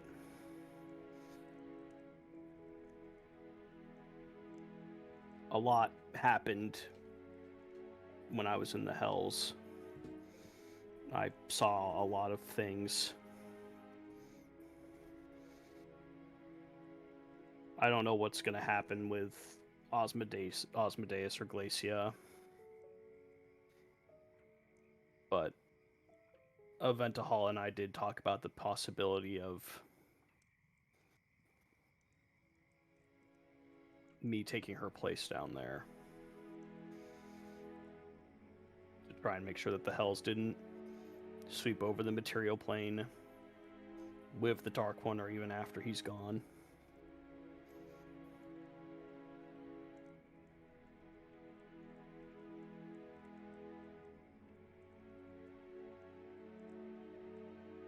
I don't know what the right thing is to do yet, but I've been thinking about it a lot.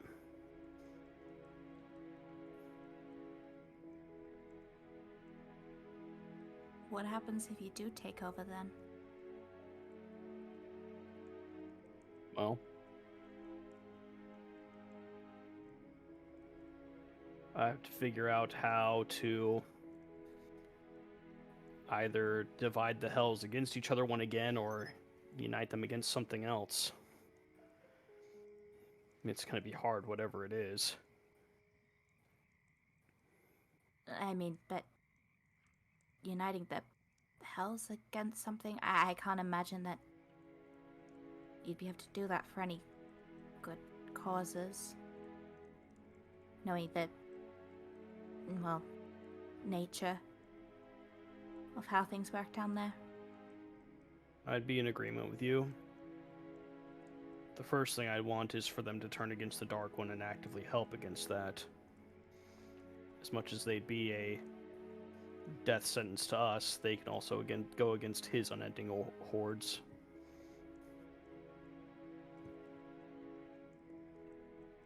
They'd be useful, as much as I hate saying it like that.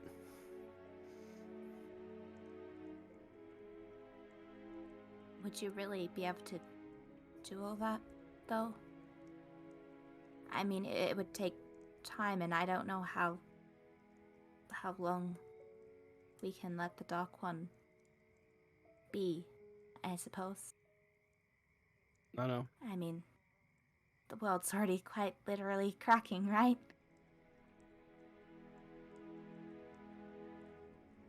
But like we said, if they're against us, I don't see any way we win. Bare minimum, we have to stop that.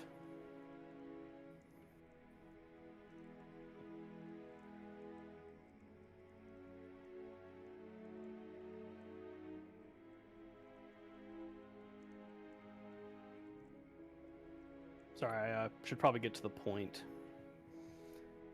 Can you talk to Lawrence for me and tell me what he's saying?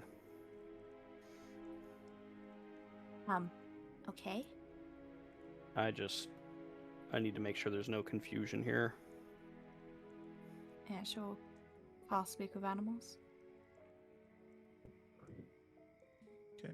As you do, you can feel the barrier between Lawrence's speech and yours dissolve away as you look up towards him.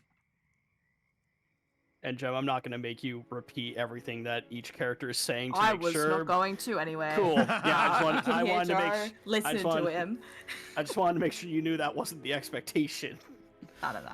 I want Lauren's hoarse voice. Oh, Joe's still going to talk. Okay. Proceed. I'm just saying Gemma doesn't have to, like, he said this. No, she'll just be relaying everything word to word. And Yorick will kind of go back to brushing Lawrence more up front so he can kind of look at his face.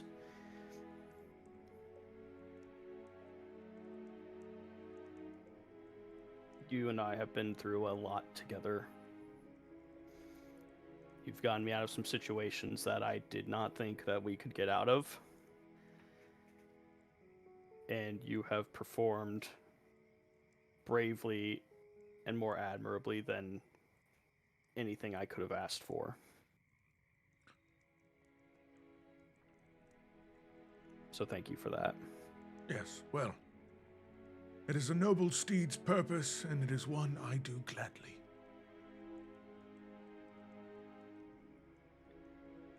We've talked about what might end up happening and where we're going in the Hells. And honestly, if it's something that happens, I'd really like to have a friend there. But I'm not going to make you go if you don't want to. But if you'd follow me, it would mean a lot to me.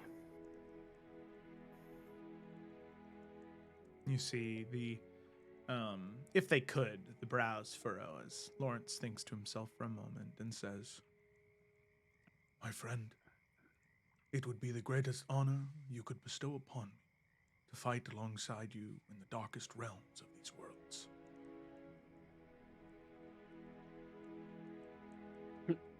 And Yorick will just kind of like wrap one arm around and kind of like put his Yeah. forehead against Lawrence.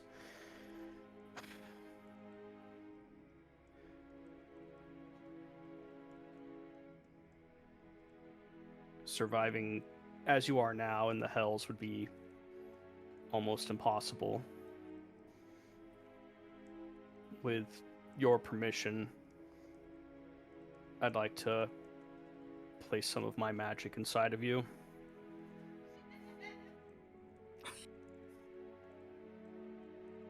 Sorry, I'm 5 years old. Yeah, apparently, Jesus. I think that if you can make it safer for me to traverse that, not only would it be welcome, but greatly appreciated. I may only be a horse, but I have a feeling that the Nine Hells is, well, not exactly the most safe. No, it is not.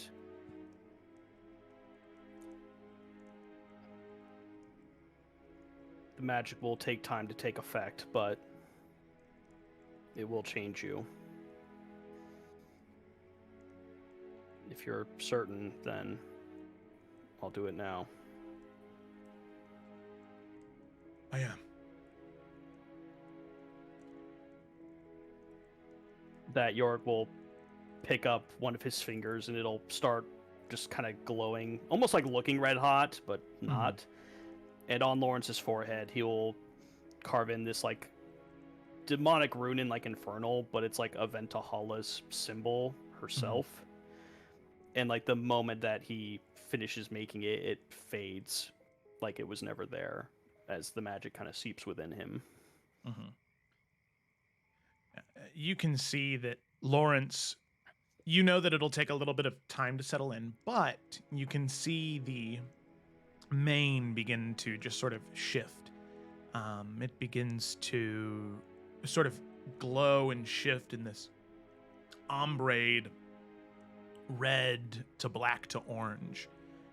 Not quite flame, but almost. And you can see the hair around the hooves begin to do the same thing, as well as the hide and fur that covers him, it hardens. Something akin to iron or steel instead of the easily puncturable hide. He is becoming a much more hardy horse, and one might say, in a very positive way, a bit more like a nightmare.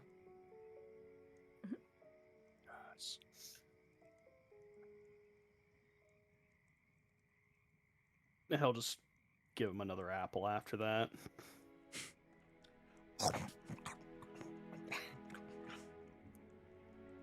Thank you. Twig. Oh, you're welcome. Thanks, Twig. Of course. He's probably like staring at Lawrence because it's just like, you know, it's a bit fucky. She knows it's obviously like, you know, Yorick and like I guess in part of Aventahala's magic, but she's still like, yeah, this is weird. Hell horse, okay.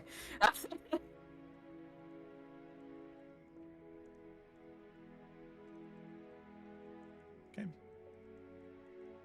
Lawrence seems as though within the next few days he'll be fully transitioned into this new form, ready to brave the hells in whatever shape it takes.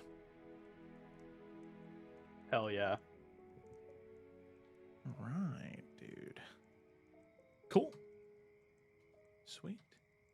So with that, Yorick and Twig, as you finish up there, we'll go ahead and now transition to Lila and Nelfian. Where be Lila? Yeah, I don't think she's left her tent after the legend lore. So since it's not quite the star time yet, that's probably where she is. Okay. Yeah, Nelfian will kind of peek his head in. You doing all right? Hey. And you can see she's just been like writing basically. But things seem pretty normal. Yeah, just, you know, the usual, trying to take everything in, get it out of my head, you know. You need anything? Well, actually, we were praying, right? Wasn't that a thing we were gonna do? Oh yes. And is it quite evening now, maybe, Joe? Yeah, it's dusk. It's transitioning into evening. Okay. And yeah, kind of like peeking out, she'll say, the stars are close enough for us that it should be pretty okay. And If you're feeling up to it, I know that was a lot, and I don't want to push you. No, I think a state of prayer would actually really help center me. And actually, I should probably pray before I do go and study the stars anyway tonight. Building that connection, I think, will not just help me feel better, but I could probably just get a lot more information that way. So that's probably where I'm going to center my prayer tonight. But here, let me kind of walk you through this. So she will, because she's a person that prays more under like the stars and in connection with that. So she will kind of grab some stuff and then be like, all right, let's just go to a clearing where not too many trees are blocking us from the sky, okay? Do I need to bring anything or? No, not really. I don't, unless there's something that you want to specifically like pray over. You can see he doesn't know what he's doing, so he like, no. I Okay. don't think. No, Okay. it's fine. It's fine. oh, You can literally fine. pray at any time. I'm just making this special, I guess. You are.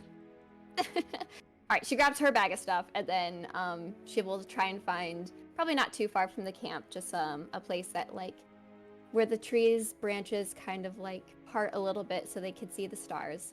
So then she will kind of sit down, get some of her stuff out. Like she has a prayer journal and everything, so it's more just like stuff that she does.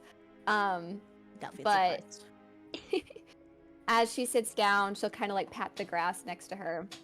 So you've literally never like seen anyone pray or anything. Like this is like completely new for you. I mean, I've, go by outside, by the street, walking by a temple from a very far distance, see people doing their thing, and, priestess of Loth have their very special way of praying. I was wondering if that was kind of the most exposure you'd had to it as well. Yeah, this is not the same. So I figured. I mean, I'm gonna be honest with you, Lila. I guess the hard part is, I don't know who I'm talking to or who would want to listen to what I have to say, and. Well, my intention with us praying, especially when I first asked you, was because when you told me that your dream or wish was to one day be up in the stars with the other heroes, I wanted to help give you the best chance of that. And I know things are a little bit more complicated now with the whole Green Knight first, then Soul Rest whole thing, but it's still possible. And I guess the best person in my mind who to pray to for that intention would be Corellian. And I may have already been praying on your behalf for that, as I pray on everyone's behalf, but I thought I might as well just like offer it to you. So in this case, what I would recommend is to reach out to Corellian. Also, if you're nervous about who's going to be listening, he's a pretty cool guy. So if I can vouch for any god, that's my fave, so. Yeah, well, first of all, thank you. You didn't have to pray for me or anything. I truly don't think that's a thing someone's done before, so I appreciate that. Yeah, no problem. It takes not much and it's free, so it's the least I could do. But here, and she'll kind of get out her little book of prayers. I try to just center myself, feel the energy from the stars, Corellian's presence, and I take a moment to breathe, and then I do recite some prayers I've actually found in some old tomes, just to help get me into that right headspace. So, Did you write these? It kind of points to your book. Oh, yes, these are just from other books that I wrote down. But yes, these are my prayer intentions that I kind of track and everything. So, she like thinks about giving it to Delphian to show him, but then she kind of like shuts the book. She's like, maybe not all of them I want to share right away. Oh, I completely understand. I used to keep a journal, so I understand. Okay, and like when you journaled, what was your intention with that? Same look that you just made about your journal. You can see Nalfian make on his face. Well, not the contents, just the intention. Was it just to get your thoughts out? Was it to remember things? Was it to process? And it can, if you don't even want to admit that, that's fine. No, it's no problem. It was more so I would write to my wife, and process that way. And I never really expected a response, obviously. It's just that's who I would talk to when things weren't going right. I would tell her what would be going on around me. And there'd be times where I'd write to Rose as well, my daughter, and I stopped doing that because there were some things that I would say that I didn't think they would really want to hear. But I don't think that's the same as praying, right? It depends. It all depends on what your intention is. People often think that prayer is only to ask for things to change in your life, but for a lot of us, it's to be thankful, it's to reminisce, it's to remember the best things that have happened to you. Be grateful you're still alive, depending if that's even something you're grateful about in that moment. A lot of just, for me, it's manifesting and centering. So for the intention of to become a star, it'd be like manifesting, speaking it into existence or praying it into existence. I will also say, don't expect a response. The gods don't really do that. Corellians have only talked to me once. At most, you're probably just gonna feel a connection at most. Got it. Feel a connection. Manifest. Kind of like claps his hands together. All Manifest. Right. And she will reach out her hands to take his hands. Oh, yes. And he'll take her hands. All right. And then she's like, are you ready? Yes. Okay. And she will close her eyes and recite a prayer. May we have the same wonder in the gift of our existence as we do when we look at the stars, because we are in fact made of the same glorious elements. And Nalfian, this is kind of where it starts. So with your eyes closed, you see kind of just, at first it's just darkness, not like the void where it's consuming. It's just, your eyes are closed. The darkness of a comfort, a calm. But then you start to see stars, or what you think are stars, maybe little specks of light and matter. And you feel that you are almost floating in this space with all these stars around you. And originally, what is Nalfian's prayer about? Is it about himself, someone else, or something? I think in this moment it is about the party. About them still thinking back to the legend lore from earlier about safety and being watched and what comes next for them. That's his initial thought. So as you start to create the party here to start to shape what you desire, there's going to be a bunch of stars that start to grow into a collection.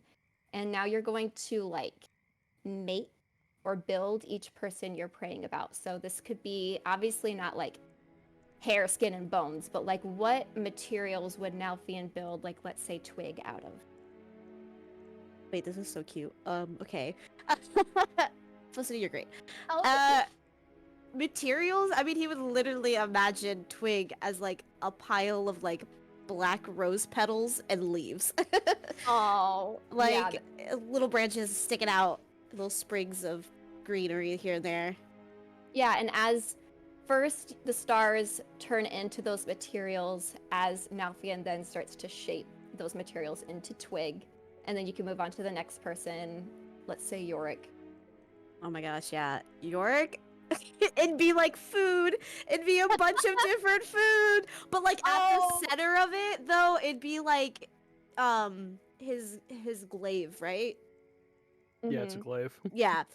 But like surrounded by food. I But love it's that. like this like oversized glaive. Like I don't know. I love that. Yeah, That's the and they imagery. start to connect and form and weave together into the shape of Yorick. And then let's do Eurydice. Eurydice is probably flame. Mhm. Just pure flame. Just Yeah, a little so it's like fiery.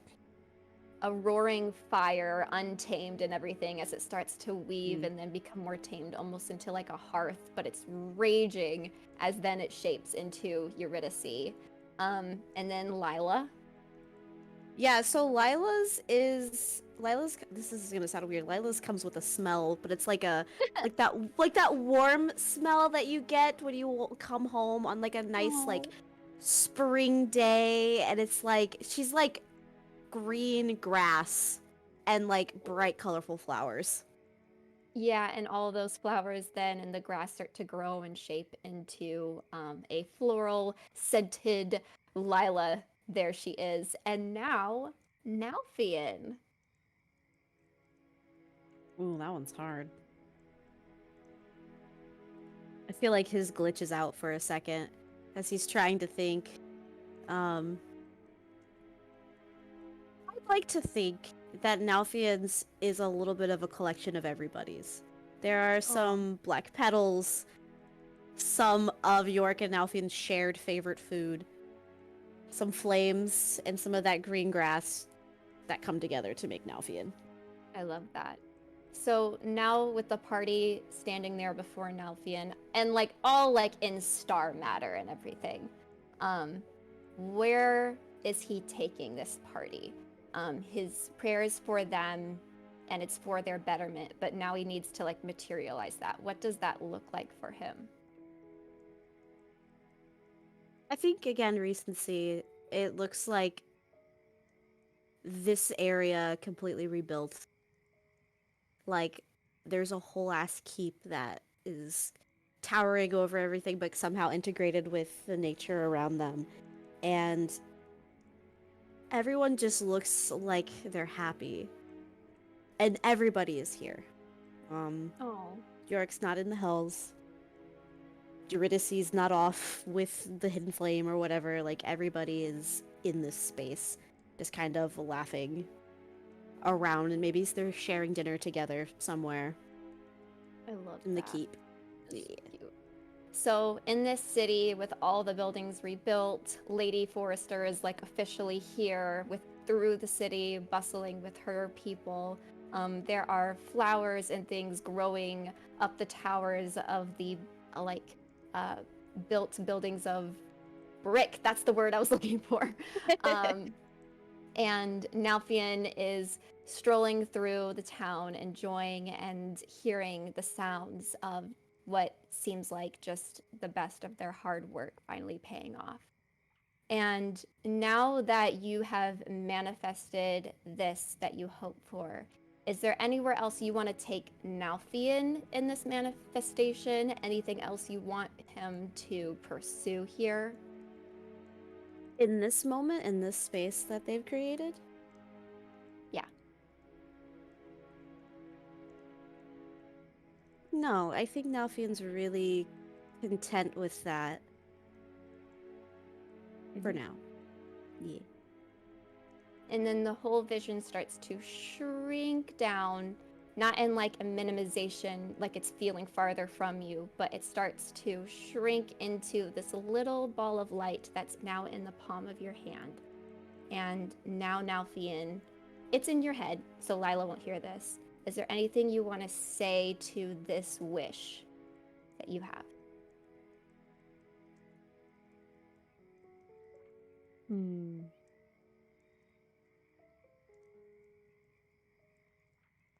I think you would just say, I know that the future's not always promised. but I think we have all earned a little bit of happiness. And I just hope we all can make it to that moment. Every single one of us. I really want to make it to that moment. And that's all. And with that final word, almost like blowing on a dandelion, it floats off into the constellation of the rest of the sky that you can see. And as you start to be pulled from the darkness, then Lila will speak again, saying a final prayer, kind of closing the whole thing. Corellian cuts the wild star from the cloth of the night, letting the light shine through.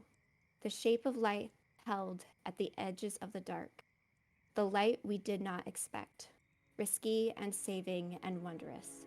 Corellian cuts the wild star from the cloth of night, beckoning us home to our life by another way. And then, I don't know, Joe, if Corellian wants to reach out to either of them in this prayer, but otherwise I don't have anything else. Okay. Lila, as you finish your prayer, considering what you're near, you do feel an embrace. It isn't words in this moment. It is sight. As both of you have your eyes closed, neither one of you can see this, but Lila, there are these tendrils of astral energy that begin to descend down from the heavens above. They begin to wrap around you, and when they make contact with those white tattoos, those white marks on your arms and palms, the astral magic seeps in as those markings begin to glow in multicolors of blue, purple, and green. It drains from those tattoos up your arms, your shoulders, your neck, until eventually you can feel a warmth in your face and in your eyes. And as Lila, you open your eyes, you can see off in the distance maybe a 30, 45-minute walk, so much clearer than you ever could have before. These bridges, these pathways of astral energy that descend down to the earth, these northern light-like reflections, these tapestries and banners of radiant star magic, as clear as day, and they look so solid, like you could walk on them. You can feel Corellian's embrace in that moment. This embrace of care and love and appreciation, and a bit of a nudge for the next step of your journey. You're not sure how long this vision will last, but it is there for the time being. Okay, yeah. She wouldn't rush away from Nalfi, and she'll wait for him real quick to see how he feels after the prayer's over. So, Nalfian, my question to you is, I've got a couple for you, all right? Okay. In this moment, after everything Lila has said, this connection, all of the people that you've imagined, all of the scenarios you've imagined, what is, in this moment, most important to Nalfian?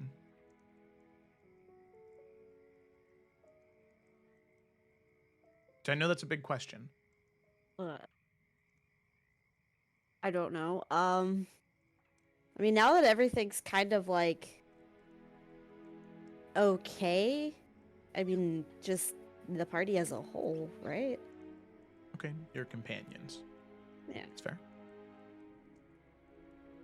When Nalfian thinks of the place that is most important to him and where he feels safest, what is most important about that place? So obviously the city where everybody is back and everybody is there and it is safe. That is Nalfian's ideal place. What about that place? Is it the love for the companions? Is it the safety? Is it the light? What about it makes it the most important place for Nalthian? It's the safety of the people around him. It's feeling needed by the people around him.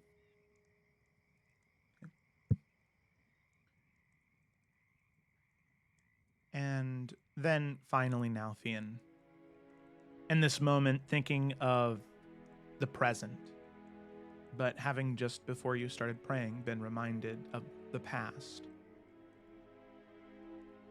When Nalthian thinks of his current companions and his family, when he looks back to the past, does he feel guilt at all?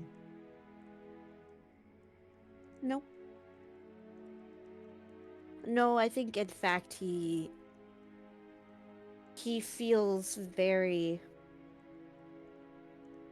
much like his wife and daughter would be very proud of who he is right now.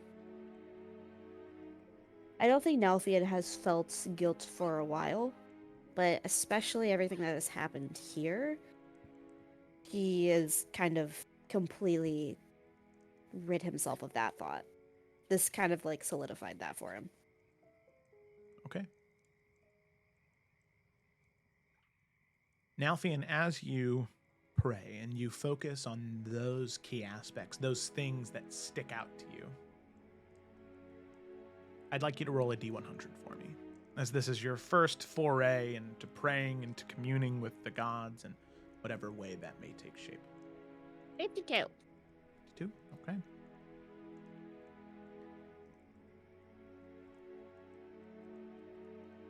Nalthian, you are not a normal person.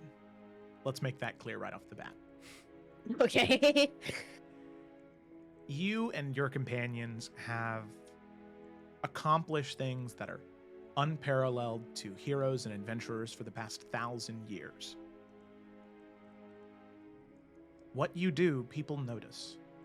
Whether they be the soldiers that fought alongside you in Hazran's Hollow, the commoners in Highland Pass that are still thankful that you saved them from the undead that leaked from the city.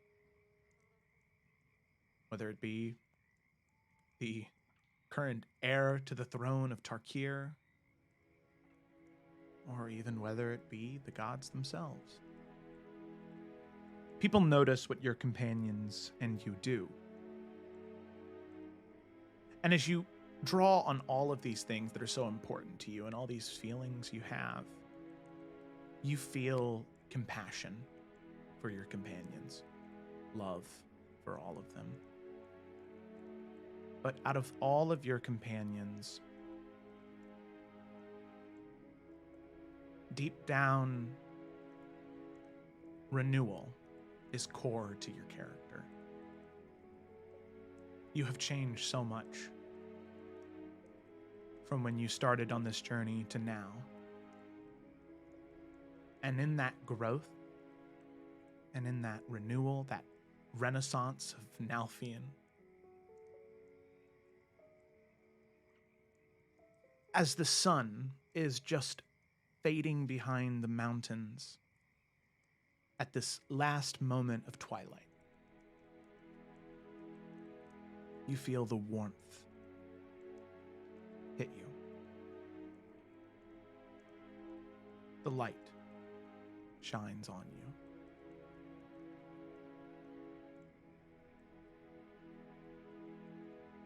You can feel not just the warmth of the sun on a summer's evening, but a divine light. With your eyes closed, you begin to see a face. Sleek, angular features, a shaven head, no facial hair, sharp, pointed ears, and a hue of skin of a deep, dark charcoal gray.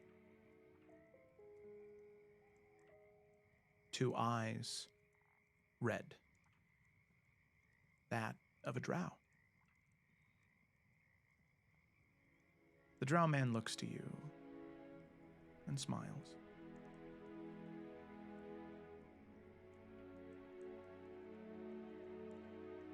He says, "Your prayers are heard, Nalfian Forester. May the light be with you and guide you on your journey."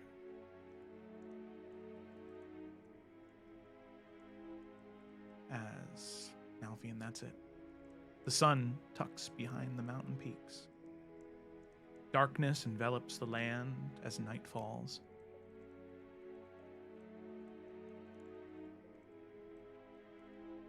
As you open your eyes, you just witness the end of Lila's astral draining to her face and the embellishments now on her eyes. As you look to her, her eyes are this swirling inferno of blues and greens and purples. And Lila, as you look to Nalfian, it seems as though nothing has changed, other than just this slight glint in his eyes. And Nalfian, as you look to Lila, you see that. You think to yourself, a drow. Paylor? Really?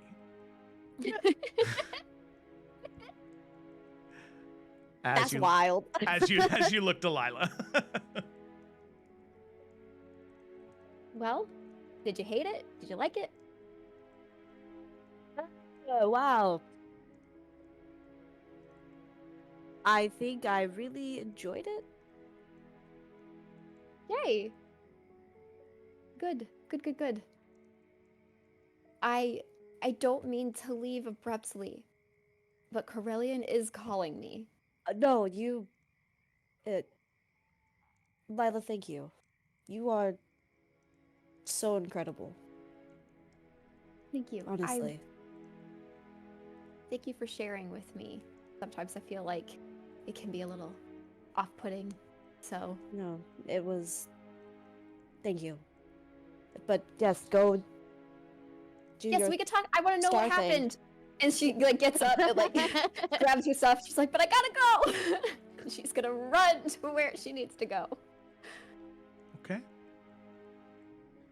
Alrighty. So Nalfian, you are left there momentarily. Do you head back to the camp, or do you wait there for her? No, she has very important business to attend to. He's gonna confuse but feeling good, I guess. Like he has this look like, I don't know what the fuck I'm doing with this information. And he's just gonna slowly walk back to his own tent. Just like confused. Yeah, John he's John Travolta Travolta meme. meme. But he'll go back to his tent. Okay. So funny. Delightful. Wonderful. You love to hear it. So, excuse me. Lila, you rush off to the collection of swirling lights off in the distance. You can see that the area you get to is what looks to be a river that cuts through the forested lands. The rivers of this place used to be thick with sludge and fungus and corruption, but now the water runs clear. And you can see that as you get here, it is a kaleidoscope of colors that washes over the land and washes over you. The hues of your skin are replaced by the incredibly brilliant lights above you, shifting from blue to purple to green to yellow to pink, and back and forth and back and forth. As I'll move you here. Ooh, oh my god, this is beautiful. Oh my god. Oh my god. So, you see the celestial anomaly shimmering in the twilight. Where the sky meets the earth, there is this tapestry of astral light that unfolds. Like I said before, it's similar to the Northern Lights, but there is a tangible presence that whispers of otherworldly pathways. The air thrums with ancient magic, and as you step closer, the light coalesces into a solid bridge of stardust you feel as though you could step upon. Yeah, I think she would, after being in awe of the beauty, like, I imagine the bridge has like a little railing and it's like fancy. So she's gonna first touch the railing and then step on and ascend. Okay. As you step on this bridge of starlight, you see not just a path to the stars, but through time itself. As if guided by the divines. You tentatively step foot upon the astral bridge, hoping not to fall through, but to find your footing. And as you grip onto the railing and place your feet solidly on the stairs, the world around you shifts. Visions flood your senses, and suddenly you're not just witnessing, but you are living the foundational moments of House Forrester. You are Kyvan Forrester, one of the gray men of old, standing at the precipice of destiny, yearning for a life of meaning beyond the shadows that cling to the world's crown. In your hands, you feel the weight of a potent seed, unblemished and vibrant with life. A gift from a druid by the name of Morchella, an Earth Genasi whose youthful innocence belies her dire connection to a force beyond understanding. She says to you, "Swear loyalty to my master, and this seed shall be the genesis of your legacy," she implores. You, as Kyvan, agree, unknowingly binding yourself to a covenant of shadows, and not just you, but your entire lineage. But with a heart full of dreams, you sail to the land that is now known as Iverion. And in the heart of its southern shores, you plant this seed. The great oak of Oak Cairn rises, a testament to your newfound purpose, yet with growth comes the realization of the true cost of your oath. In your conversations with Morchella before her succession as one of the chosen of the Dark One, she tells you of the Shadow's promise, this embrace to end strife, but at the price of existence itself, a peace born of oblivion. This is what she tells you in endless sleep. No more pain, no more war, no more hunger, no more strife. Peace at last. As Kyvan, you rebel against this future.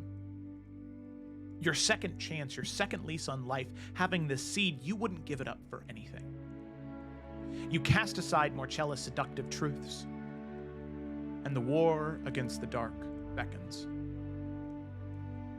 During this war, you fight. You fight so hard. Protecting Oak Cairn. Protecting the land that you've built, protecting your family, and protecting those warriors of the light. Those that, unlike you, were not so easily swayed at first. In the city of Oak Cairn, you provide sanctuary to one individual, a man by the name of Alindar Bainir. A bond is forged between Kyvan and Alindar that you can tell will stand the testament of time. A bond that was forged in defiance of the encroaching dusk. In the battle's climax, at the city of Oak Cairn, Bansheen swarm you, Kyvan, like shadows incarnate. You make the ultimate sacrifice, though. You ensure that Alindar is able to pass safely through the teleportation circle to Bromsgrove. Your final stand, a beacon amidst the darkness, is immortalized in the stars. He sacrificed everything to make sure that the war against the shadow didn't fail. As the vision recedes, Lila, you find yourself back under the night sky, touched by the divine hand of Corellian. all of these tendrils and ribbons of astral magic above you, they begin to swirl like this tornado, descending down upon you, embedding it into your armor, absorbing the essence of the constellation above. You can still see shine so brightly, but that chaotic energy, that undiscovered constellation, is channeled into your armor. It enhances it with the light of the very stars you walked amongst. Your armor now carries the legacy of Kyvan Forrester, his redemption, and his undying commitment to the light. And with that, Lila, the Planeswalker breastplate has now been awakened, no longer dormant. So, I will go ahead and say what all that means, and also Twig's feet. We'll do that at the break, okay? But you can feel the breastplate is awakened. You can see it begin to shimmer and grow. There are now these plates of astral magic that help cover up other parts of your body where you had been wounded before. It grows to keep you safe and to protect you. Oh, love that. I love all that. I think after everything is like settled, she'll put like her hands over the breastplate and like look up into the stars, like say a quiet thank you to Corellian, but then also to Kyvan, say out loud, "Your story will be told, and the Foresters do live on. Thank you, thank you." And I think she would, as soon as like that intention is like, she feels like has been like reached, she will like quickly pull out from her bag her like notebook and like fall to the ground, just like scribbling down as much so that she can remember it as fresh as she can in her brain, so that she can put it everywhere out there. We tell him that story. Oh, that's so cool. As you finish writing down your notes, you look up to the constellation one more time. And just for a moment, you swear that the stars of his constellation shine a little bit brighter in recognition. So, with that, Lila, you retire. Now, before heading to bed, was there anything you wanted to do, or is that enough action for the day? That might be enough. I think she's like probably, you know, after a great D&D session, how you're like, I'm going to bed, but you're going to stay there awake thinking about it for the next 5 hours. Yeah, that's her. And she's like, should I just get up and start writing the dissertation? Should I wake Twig up and tell her? I got to tell Twig. Like, this is going through her head. She's like, no, don't wake up, Twig, and like try and rest. She's like stoked. She's like so excited, geeking out over everything. But she's going to try and rest. Okay. Alrighty. Wonderful. So, Lila, you head back to the forward camp, and all of the rest of you head to bed for the night.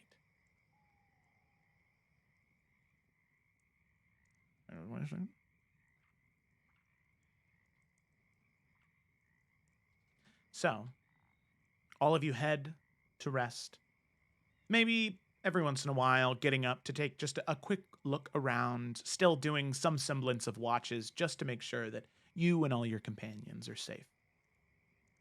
But as all of you awake the next morning, bright and early in the dawn, that is where we're going to take our break. There's a little halfway point here, so we can get up, stretch our legs, get some water, and then we will carry on when we get back. Let's go ahead and say 07. 07. That's when we'll be back. Sounds good. Cheeky little 10 minutes. All right. So real quick, before we depart, let's go ahead and do the things here. So Twig, I'll need to add it to your character sheet, but it is a feat. It is called... Did I really exit out of it? What a dummy. Oh my goodness. Womp womp. An absolute fool. I am. Oh my god. Okay, so Twig, your feat is called the Love of House Forrester. Aww. It comes with two features. So sweet. Ancestral Guidance. Once per long rest, when Twig makes an ability check on a saving throw and doesn't like the result, she can choose to call upon her ancestors to guide her, allowing her to re-roll the die, but you must use the new roll. And that's once per long rest. But then you also have the legacy of House Forrester. When in Talamir or any other land that once belonged to her family, Twig's spells and abilities related to nature are more potent. You can cast one druid spell of 5th level or lower that you know once per long rest without using the spell slot. Now, that means that as of right now, you can't cast 5th level because you have to know the spells. So you can cast whatever spells up to whatever level you can cast. Does that make sense? I do know 5th level Oh, spells. you do? Shit. Wait, no, hold on. I knew that you multi-class, so I didn't know if you had those yet. Yeah. No. I have a 5th level slot. I don't know any 5th level spells. That's how that works. Got it. Yeah. Okay, so then, yeah, you can cast 5th level spells then. All right. Okay. And then, so that's the feat. And I'll add that to your character sheet because I don't think you can add additional feats. If you can, go for it. I don't think so. I think it would choose it for like the ability score increase thing, you know? Okay, got it. And then for Lila, the Planeswalker breastplate has already been updated with everything that is there. So we have the dormant state, but now it is in the awakened. The exalted state is also on there now. I decided to make that so that way you can know what you get when you get there. Cool. Awakened state, the bonus increases to AC from +1 to +2. Enhanced mobility. The wearer gains resistance to force damage and advantage on saving throws against being teleported or banished against their will. Guiding stars. The wearer can cast Misty Step at will without expending a charge. That's so cool. Expanded horizons. You can now cast teleport using 6 charges of the armor, and now the armor has 6 charges. Damn. I see you changed it to dawn now. Yeah.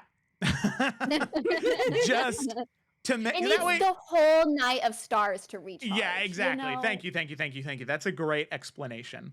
'Cause now I can just worry about the one. It's not like split. Yeah. I appreciate it. Yeah, no problem. I was like, that might be part of the reason why you would forget every once in a while because, like, it was. Every once in a while, I was being very generous, Joe. I never remembered. Yeah, I was gonna be nice about it, but whatever. Okay, so those are the 2 new things that we got cooking right now. So I'm very excited to get back from the break and get into maybe a couple other new things that people might be getting. We'll have to see. Ooh. So Impressive. thanks for watching, and we will see you next time. Not next time. No, in a No, bit. Okay. 5 minutes. 11. We'll do 11 as opposed to 07. Okay. All right. BRB.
These scars long have yearned for your tender caress, to bind our fortunes. Damn what the stars own.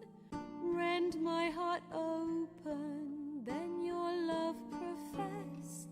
A winding, weaving fate to which we both atone. You flee, my dream come the morning. Your scent, berries tart, lilac sweet. To dream of raven locks and twisted, stormy, of violet eyes glistening as you weep.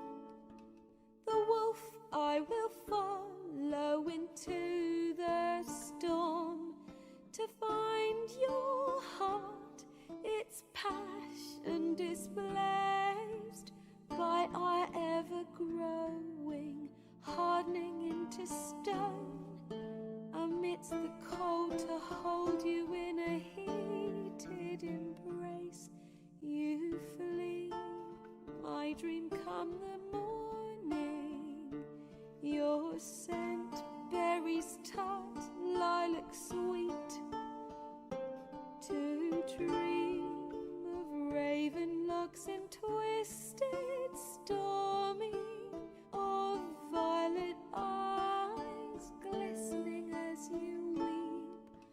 I know not if fate would have us live as one, or if by love's blind chance we've been bound.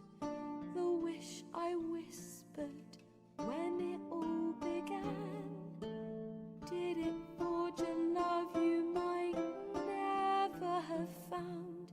You flee, my dream come the morning. Your scent, berries tart, lilac sweet. To dream of raven locks and twisted. All right, and we're back. Let's dive in. Picking up Splash. where we left off, the sun rises after a fulfilling night of rest. We're good. I thought I was going to sneeze there. Yeah. So, now, Fian, we're going to start with you. What's up? As you, being an elf, needing only the 4 hours of rest, and then you can go about whatever activities you want. Typically, whenever you go into training, you are one of the first people up, right? Just because you need less sleep than most of your other companions. So, as you wake up and you begin your training,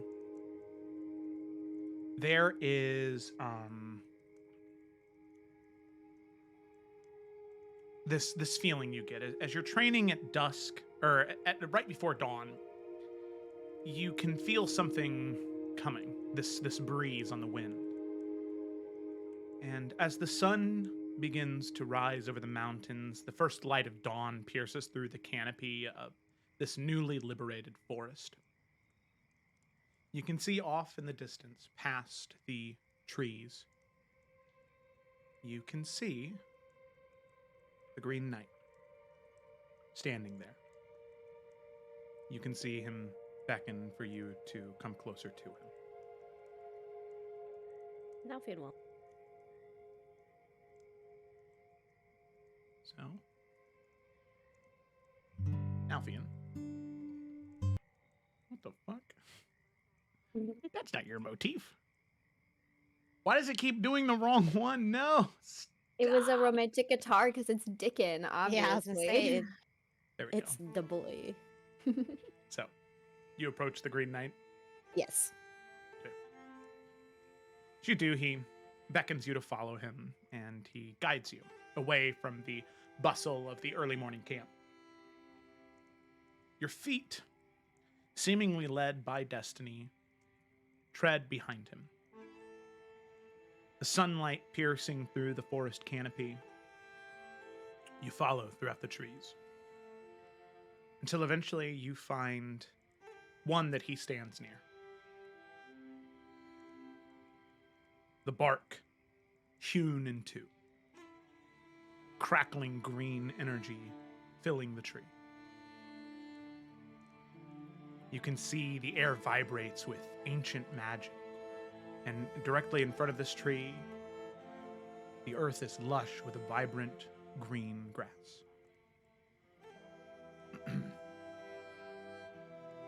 You see he gestures to the passageway that is open for you to enter. And Alfie will step through.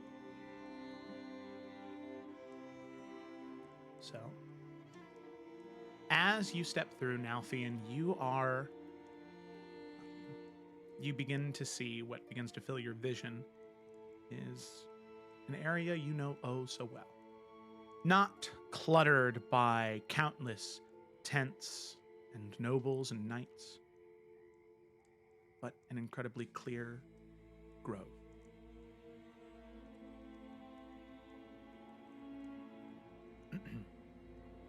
The Green Knight says to you,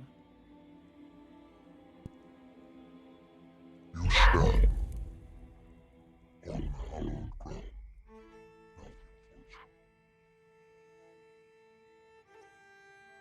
As you know, place where the lady's whisper shapes the very essence of nature."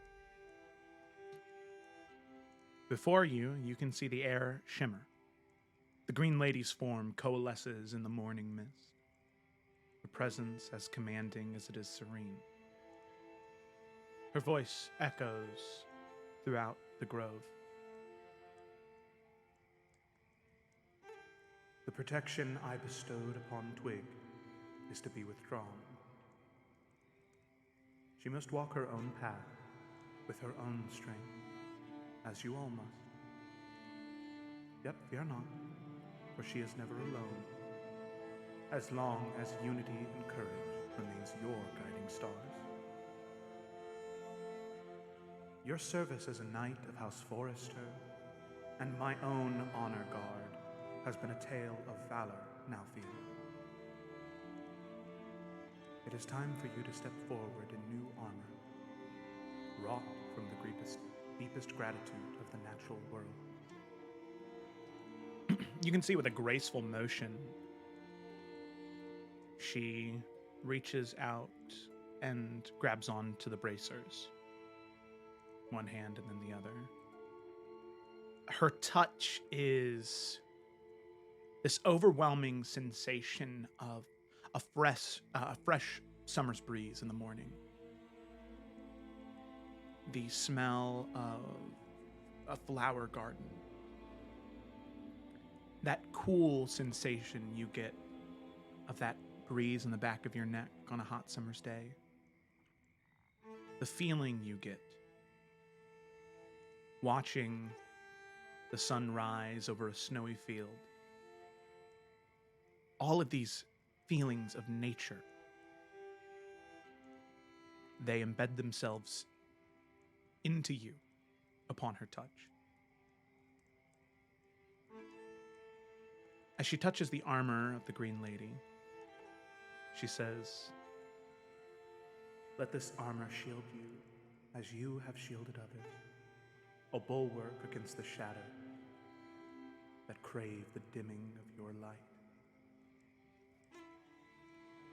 As she begins to let go, Nalfian, you can feel the bracers begin to grow, enveloping your arms and part of your chest. Not embedded into you, but embedded on top of you. This natural bark skin that protects you. You can feel the vines are alive in the armor. It moves to shield you, to keep you safe. You can feel the cloak you wear, dedicated to House Forrester.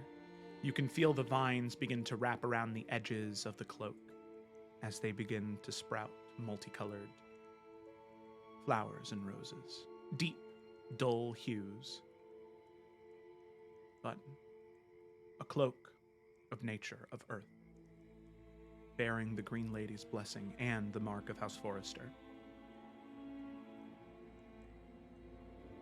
As the Green Lady fades, like the dew under the morning light, the Green Knight nods solemnly as he smiles and says, Bear your gift with dignity, as you know it deserves it. And now, if you remember the weight of your oath, in them lies the true power of yours.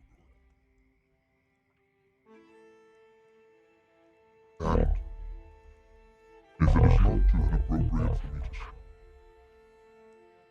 the next time you need a warrior to join you on the field of battle, I will be there for you.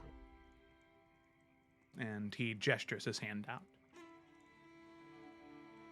Nalfian will take his hand and like do the bro hug, shake and pull him in. I know it's kind of weird because he's like huge compared to Nalfian. Yeah. But this is still Dickin to Nalfian, you know? Yeah. And just thank you for everything. I'll pull apart. Yeah. You can see as he smiles, you can still see Dickon's eyes. It's still him under there. There is this mantle he's been given, this breadth and depth of knowledge of all of the Green Knights before him that he carries with him. But it's still him. It's still his eyes, it's still his smile.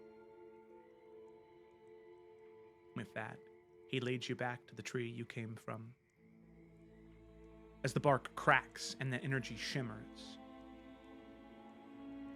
you feel the stillness of the grove with new armor protecting you. The gravity of the Green Lady's words settle in your heart, an anchor and a promise. While Twig's mantle of protection from her may pass, the bond and shielding she receives from your fellowship will forever endure. So Nalfian, as you step through that wooden gate, you emerge back in Talamir, a knight of the Green Lady and knight commander of House Forrester. So, Nalfian, as you make your way back to camp, you can see more of the camp is now stirring, and all of you are able to see the changes in Nalfian's armor. The most notable one that you can see is the trim of dull flowers that edge out the cloak. That's where it is. Edge out the cloak bearing House Forrester's symbol. And Nalfian, the armor of the Green Lady is now awakened. Woo! +2? Uh-huh. Today, see? Green soul armor awakened. I'm getting them Yorick numbers. He's Not an quite inspiration. yet. Oh, fuck, that's right. Yeah, you got a long way to go. Wait, what's Yorick's AC? 23 or something? 22. God damn. My fault. Nope, not quite. I think I'm at 20 now, right? Yeah, which those last two, you would not believe how hard those are to get there. So you have 5 charges on the cloak now, and you gain immunity to the poison condition as well as resistance to poison damage. And whenever you deal damage with the thorns of the cloak, it deals an extra 2d6 piercing damage. So that means instead of 1d6, it now deals 3d6 when you use a reaction. Ooh. Very Okay. cool. Yes. All right. Cool. The Green Soul armor, Very Now. nice, thank you. as well as the Planewalker breastplate. Okay. So, with that, Nalfian awake. And the rest of the party slowly moving up and about. This is your last day in camp before heading back to the city of Dragon's Bay. So, go ahead and, just because it still is kind of gross here. Mmm. Yes. Soupy. There it is. Love it. So, as all of you still within the region of Talamir, directly in front of the city gates of Oak Cairn, is there anything else anybody wanted to do on this day? Or are you ready to speed through it to get to tomorrow, to return to Dragon's Bay? Twig did have a little thing. Because I realize, if anyone's gonna know how to get into that vault, it'd be Elias. And so, yeah, she'd wanna, speak to him, kind of let him know, see if he knows how to get in. The Okay. code for it, I don't know. I don't know how vaults work. The code it is dumb? 3332. Oh shit, thanks, dog. Ah. No, so yeah, you head to Elias, and you can see that he has quite the pep in his step.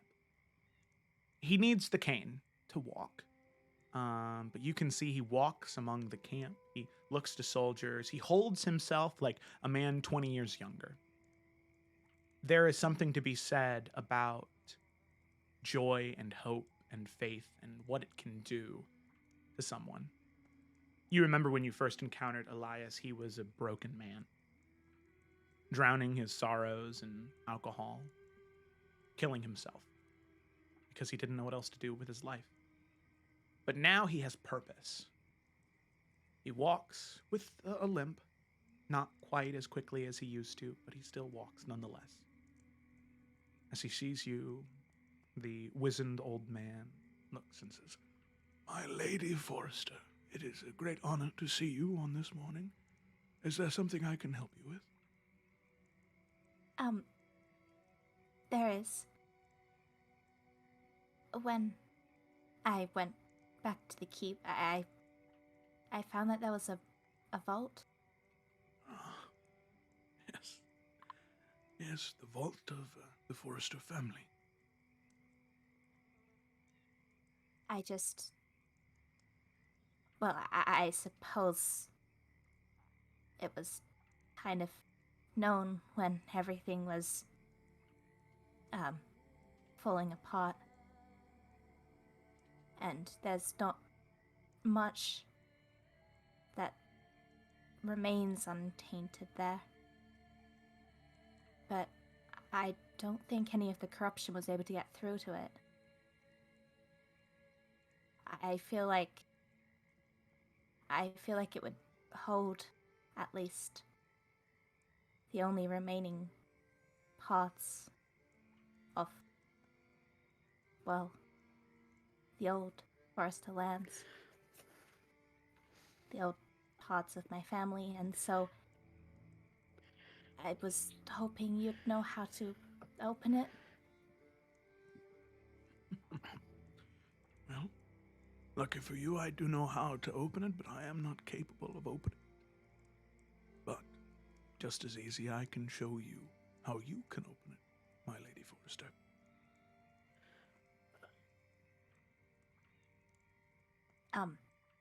Well, okay, I'd be more than grateful. I don't know if you're able to make the journey up there. I best get my horse. It's a bit of a long walk. but I will accompany you. Thank you. I also wanted to ask, how does it feel to be home?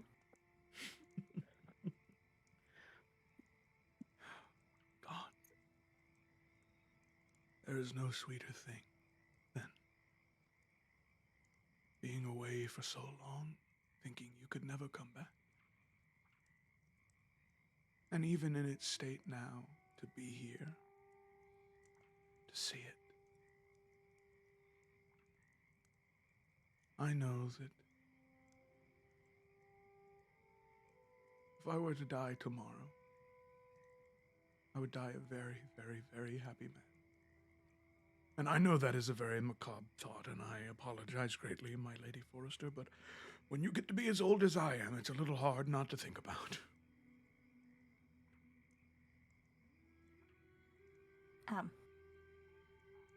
Well, I'm sure Isabel's already talked to you about it, but I know that she plans on first working on bringing the Harwood lands back to the way they should be. And so, I hope you stay around for at least that. For longer. For as long as you can. Oh, I do not plan on giving up anytime soon. Well, let me get my horse, and we can head up there together. Right. I imagine Twig will also get Twilight. Steal it from now. Nalfian, can I have your unicorn? She doesn't even have to ask at this point. She just goes and grabs it. Yeah. Nalfian goes to ride it and is like, where's my horse? Where's my mount at? Hey, Because Lawrence. Twig doesn't have her own, so it's like, we have to share. It's my turn on the unicorn. Okay. Alrighty.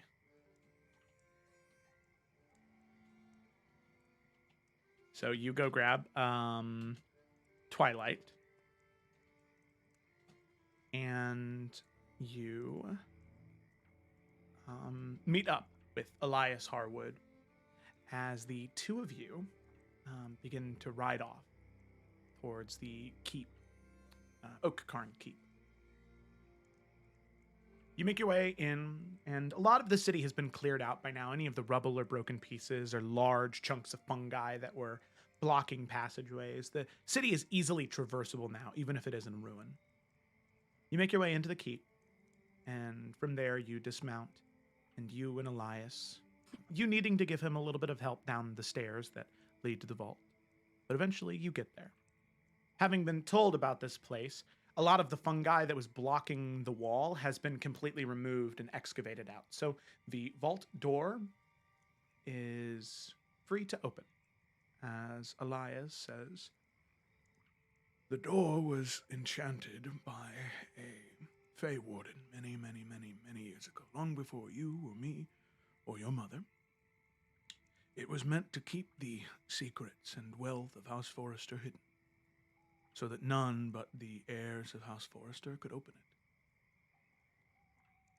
I'm sure that if there was a powerful enough mage, they might be able to dispel it, but none have done so far.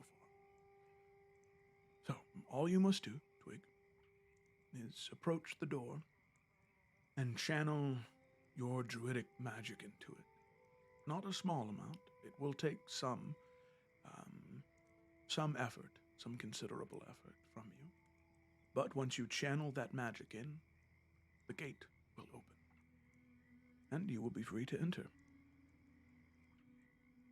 so Gemma, just so you know, you pretty much have to pour 9 levels of spells, not a 9th level spell, but just 9 levels total of spells into the door, and that's enough magic to open it. Yeah, I mean, I feel like the easy answer is she'll channel the 5th she'll get from the new feat thingy, and a 4th on top of that. That equals 9. That does. Yep. Okay. So as you channel the 2 feats into the door, into the vault door, you hear these branches and vines begin to untangle.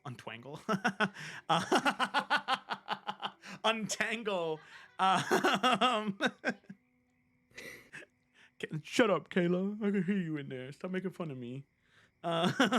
You hear the vines untangle, and you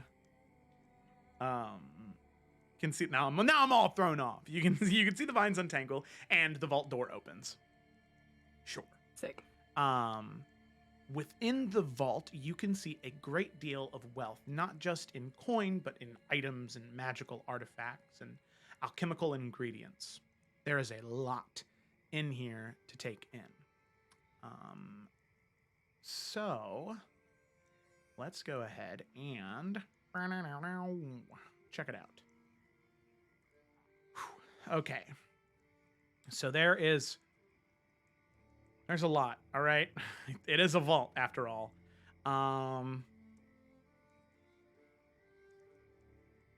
So we have a lot of monetary wealth. There is 15k in gold, 10,000 silver pieces, and a chest containing 5,000 platinum. The chest specifically bears the sigil of House Forrester.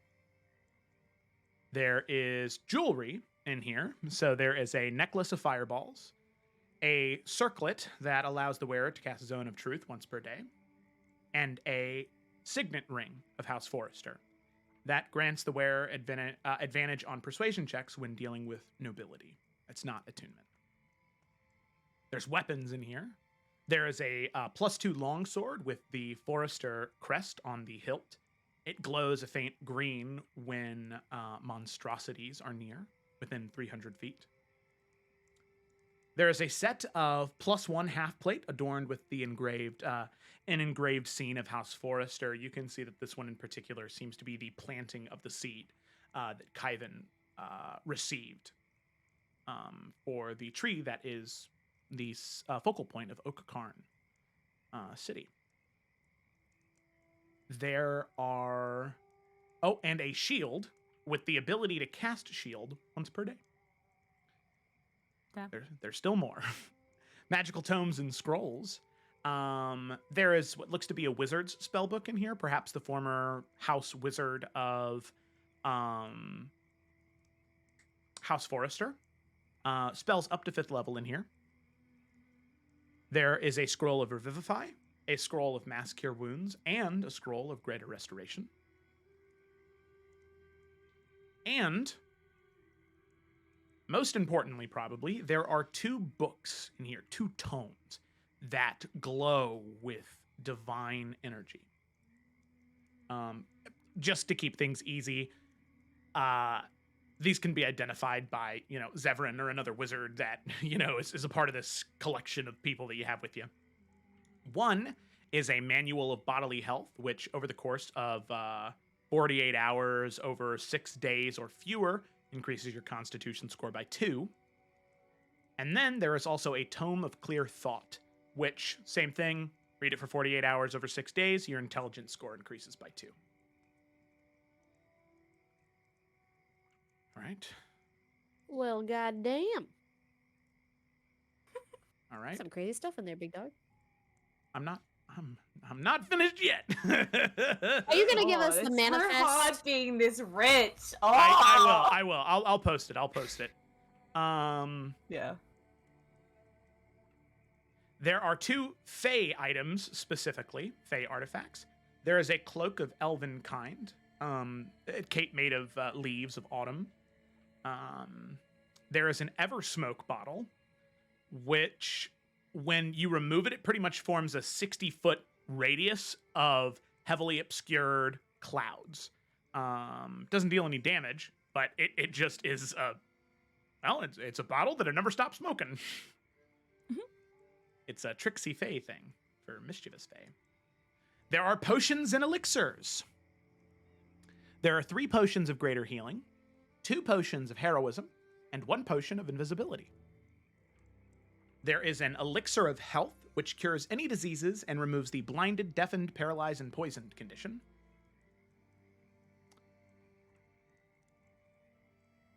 And there are a few sacred relics of House Forrester. So these seem to be nightly relics. There is an ornate chalice that purifies any liquid placed within it once per day, and a ceremonial dagger that has the ability to cast Bless without consuming a spell slot once per day. And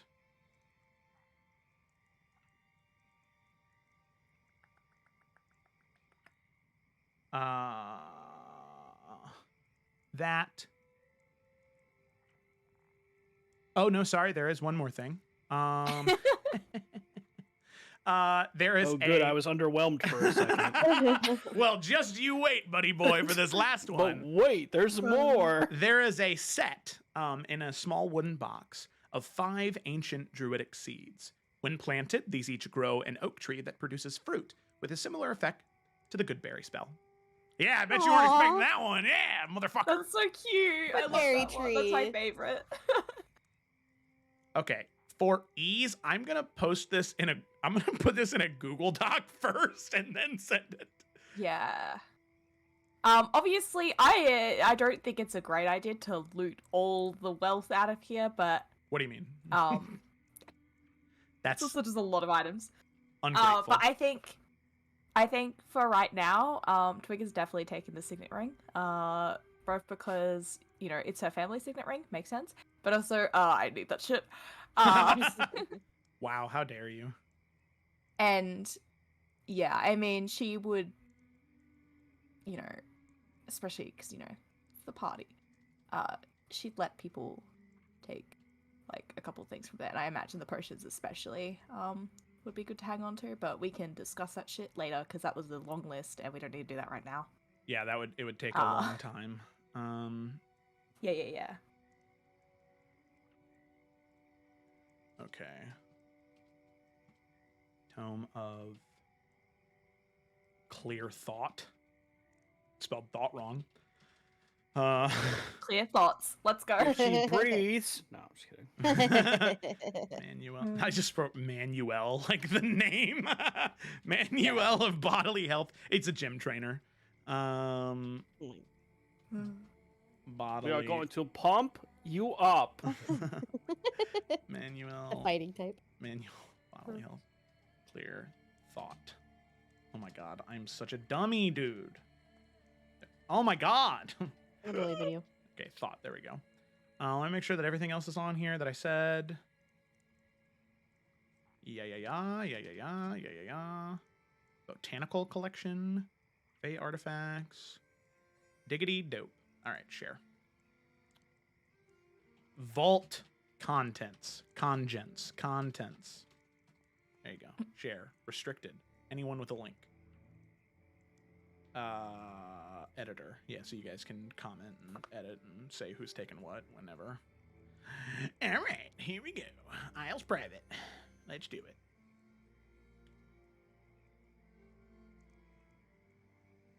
Boom. Yeah.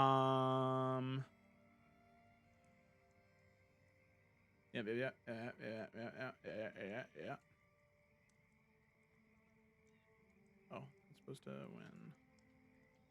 Monstrosities. 300 feet. Okay. Will they list attunement if they need attunement? No. We You'll gotta just have to ask, okay. ask me if there's ones that you Okay. want to check, and that's something we can do after the session, just to Yeah. keep things clean in here. Okie dokie.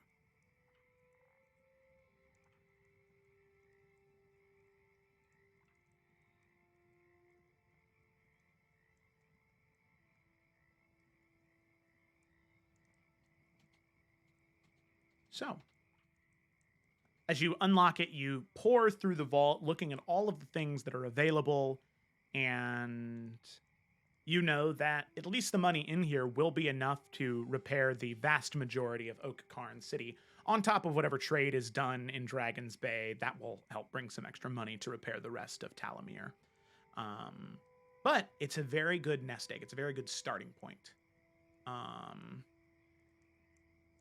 So- Gemma did say BRB, just so you know. Oh, okay. All right. Oh, I just got back. Sorry. Oh, someone okay. opened the Uh, door. I was just about to be like, and then you and Elias leave. Yeah. And like, I know this is a part of because like, magic items cool, yeah. But like, I imagine Twig would also probably take like, on top of the signet, just like, I don't know if it does specifically, but like anything jewelry that seems to be more like heirloomy, you know. Mm-hmm. But yeah. Yeah, for sure. There are, I would say the heirlooms seem to be like the ceremonial dagger, the chalice, the signet ring, as well as the druid seeds that plant the trees. Considering House Forester and their oak trees, those definitely seem um, uh, more related to house-specific items. Mm-hmm. Yeah, I mean, like, things like the chalice, I guess the dagger should probably also take. But yeah, things like the chalice, I think the seeds as well. I think she'd wait to, for things to be rebuilt before worrying about planting those. Yeah. Very fair. So yeah, most of the stuff in the vault Wait. will stay in the vault. But yeah. Yeah, the chalice for the next time someone tries to poison Twig. Twig can Honestly. pour her She milk only into a drinks from the chalice chalice. Yep.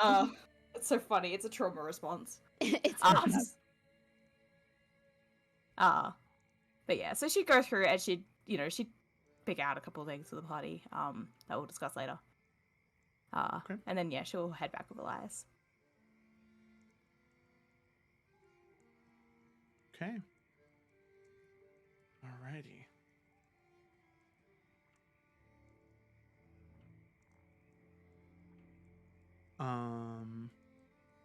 Cool. So, with that, you head back to camp with a total of all what is in the vault and the items you chose to keep. As you head back and begin to rest for the rest of the day. All right. So with that, we still have one more day left. You'll all be leaving in the morning. Anybody have anything they would like to accomplish on this last day? Any final conversations?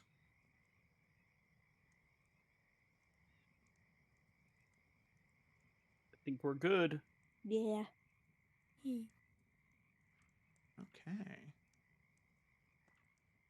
So, Just in case we're gonna skip through it, Twig would want to do a quick thing before they leave that next morning. okay. Yeah. There is something that night Awesome, that cool. does transpire. I mean, I will say Lila Mhm. would fill everyone in on what happened with the stars and everything. So if anyone had comments or wanted to RP any of that, that's fine. She's not keeping it from anybody, especially like Twig, since it's a Forester thing. But I had nothing additional to add to that. Alrighty. Very good. So, all of you prepare to head to rest, knowing that in this next morning, you'll be leaving Talamir, you'll be leaving the front portion of the city, and you'll be headed back to Dragon's Bay. But, before we get there, Yorick, you hear a message through sending enter into your head. Yorick, do you have a moment to speak? Sebentaha. Yeah. Sent. Okay. One word. Alrighty. Easy peasy. So, with that, having received your express permission, you can see there is a torrent of controlled flame as she appears within inside your tent.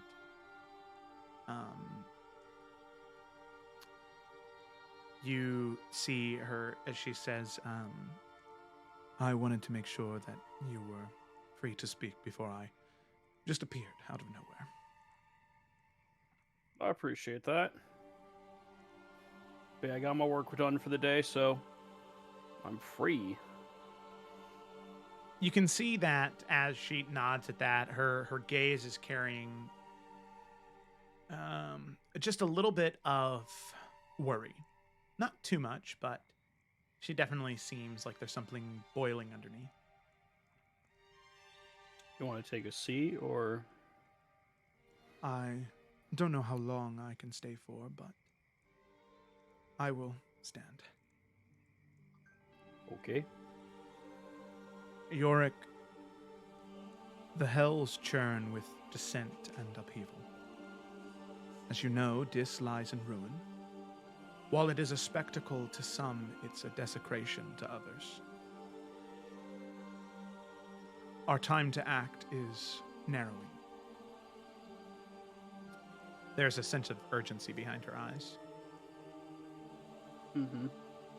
As she continues, she says, I still need time to finalize everything. But I'm going to need not just your help, but you and your companions.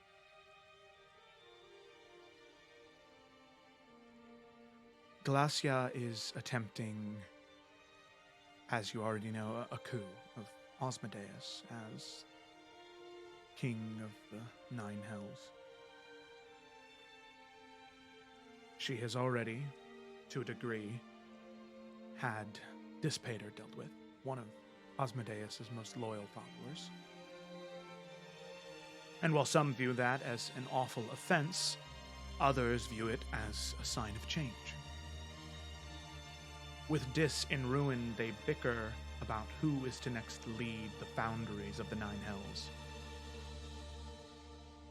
Currently, there are 3 that stand against her. Levistus,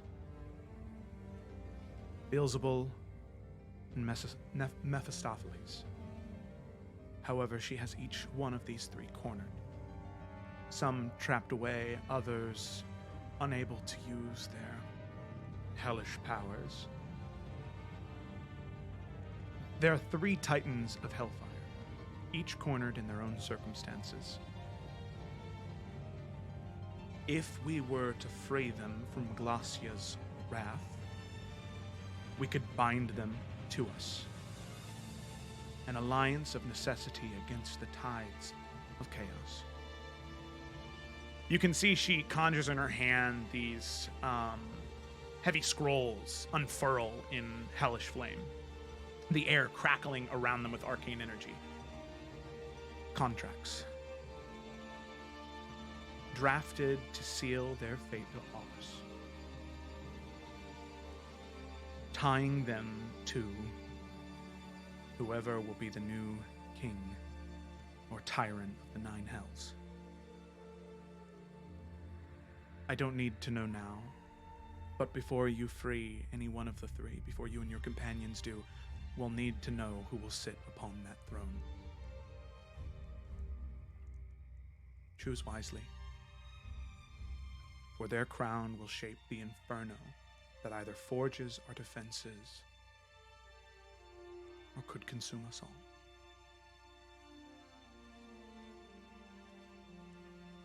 Right. Are you going to hold on to those, or am I supposed to take them? I'll keep them. I'm the true devil here, so the power to forge these contracts is mine. But I will fill in whosever name you tell me to. And you can see they are consumed within her palm.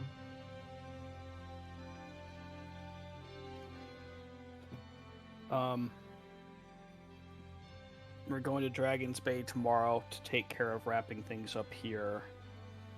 But I'll talk to everyone on the way and we'll get things sorted. All right. I will say, I do need 4 or 5 days to get everything sorted. The last time you were in the Hells caused a bit of a disturbance. So, she laughs at your shrug. But things happen. It'll take me a little bit of time to get things set up. But as soon as they are ready, I will find you, and I will let you know. And provided all of you and your friends are sure, you will descend into the Hells together. And we'll bind these 3 devils to us.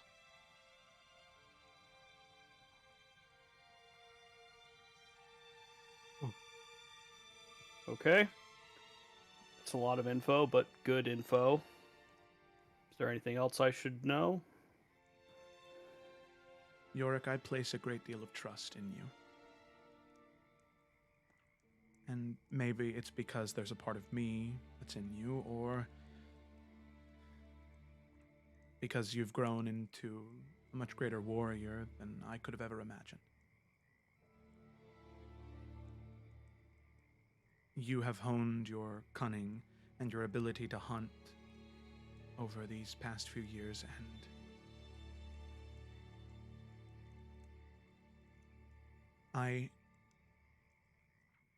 before you go into the hells, I wish to present you a gift to help keep you safe.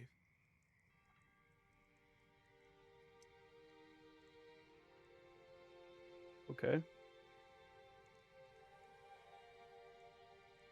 My question to you is, what would you wish to do to keep yourself safe or protecting those around you? I trust your judgment. You are the one who has been through these battles. What do you need?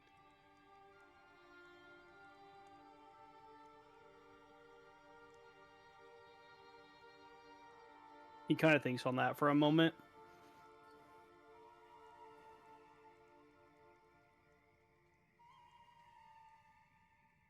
Hard because it always changes based on what's happening, you know? But I think, like you said, I've worked really hard to become the warrior that I am, to look at a battle and figure out where I need to be and how to be there and what to do.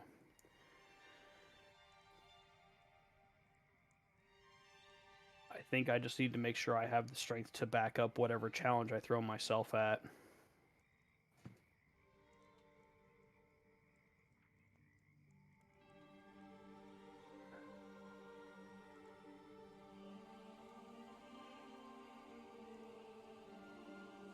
Okay. And very well. Before you descend into the hells, I will find you a worthy way to do that. You've proven yourself time and time again, and you more than deserve it.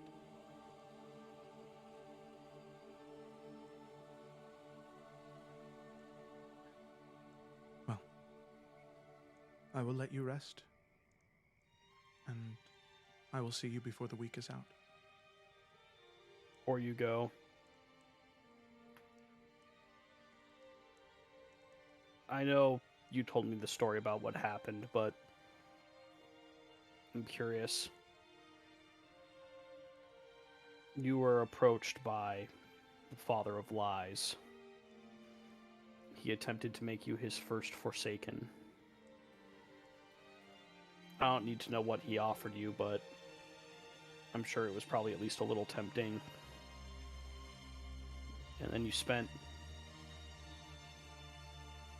so much time in the hells, and you're still you. How'd you have the strength to resist all of that after so long?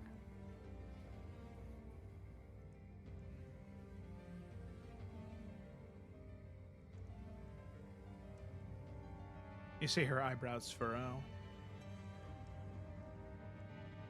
I know that it is not the answer I'm sure you seek. But for me, it's anger. The hatred I feel towards Asmodeus and towards the Dark One. What they tried to do to me, they tried to change me, to make me something that they wanted me to be. I thought Asmodeus was different. I thought that his love was genuine, but I was just another piece of his collection, I suppose. And when he thought that I was leaving, that I was changing, he couldn't stand that. So I refuse to give him or the Dark One what they want. I will never change who I am, or what I feel, or what I care about. Because then they win. And I will not let him win. Either of them.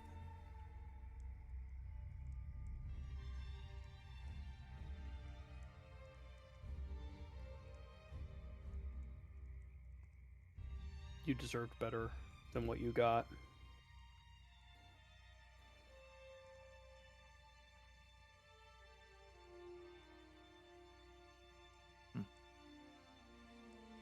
It is a nice thought.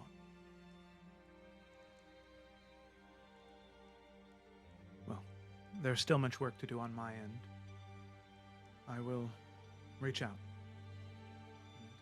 Yorick, I do appreciate your words. They do not fall on deaf ears.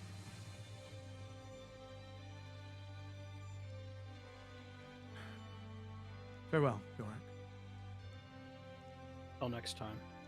With that, she nods, and another controlled torrent of flame envelops her as she departs from your tent. So, Yorick, with that information, this close to the fall of night, definitely seems like this is probably something you should bring up tomorrow, not wake everybody up for right now. Hey, Guys. You asleep? You asleep? You asleep? Got a bit of a situation here. Hey, you up? I got an issue. Okay. So with that, all of you head to rest. Once again, taking watches occasionally. But as all of you awake, the camp is being disassembled for the most part, aside from a few auxiliary forces that are being left behind to maintain the work that is being done. The camp is taken down, and all of you mount up and begin to get ready to head towards Dragon's Bay. Now, Twig, I know you said you wanted to do something before you guys left. Yeah, it's just a really quick thing.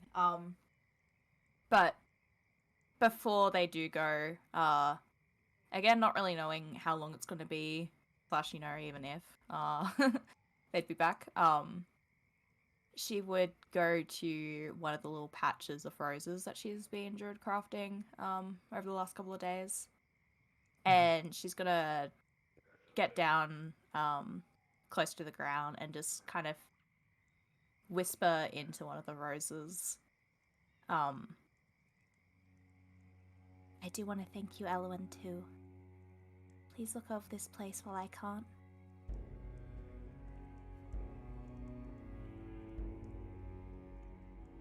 That is all.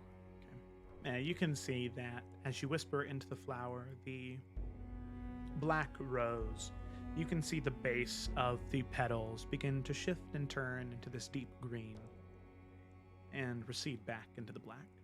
There's acknowledgement there. A small bit of acknowledgement, but acknowledgement nonetheless. That is all. Alrighty. So with that, all of you mount up and begin to head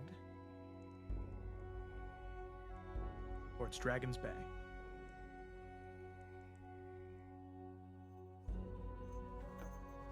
So, as you all follow the roads that lead out of Talomir into Dragon's Bay, my question is, what are you guys talking about? Sure, nothing important, right? You guys seen any good plays recently?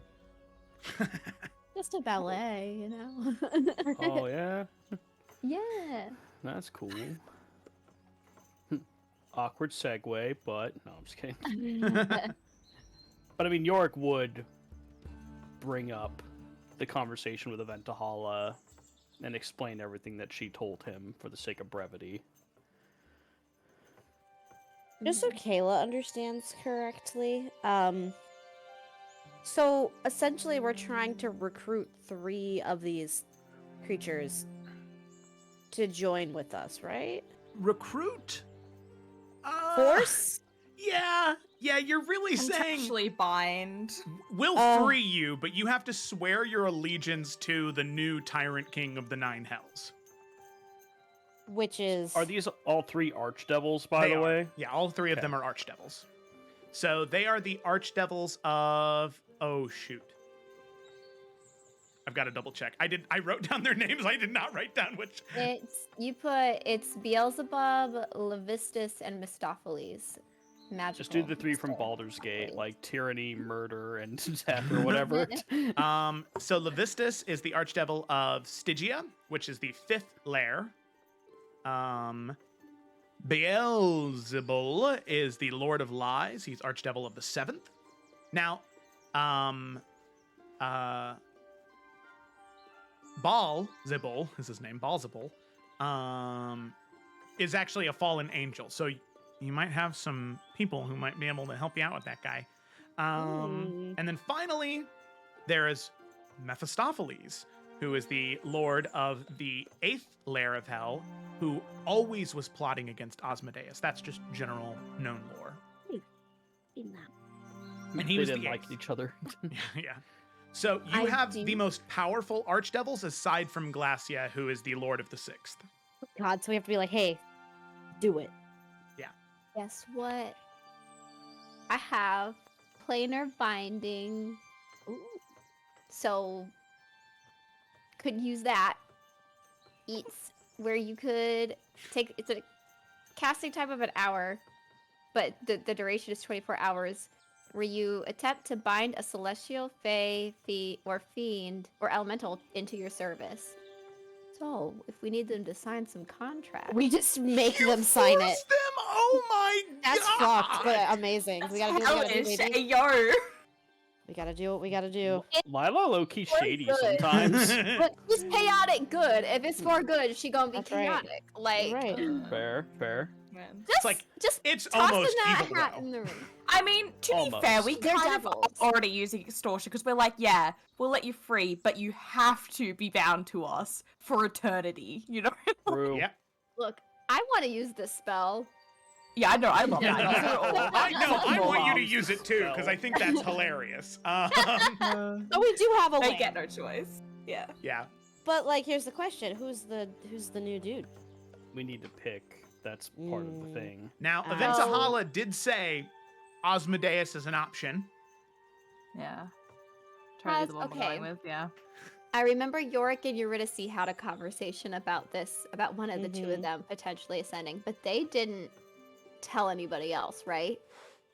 Yeah. It was I just mean, between the two Twig of now them. knows. A Twig Josh does doesn't that. know the Eurydice part, though. Well, that's true. Eurydice got brought up in front of everyone because Zevlor suggested Eurydice. Oh, 'cause right. she's the Dawnbreaker. But we haven't.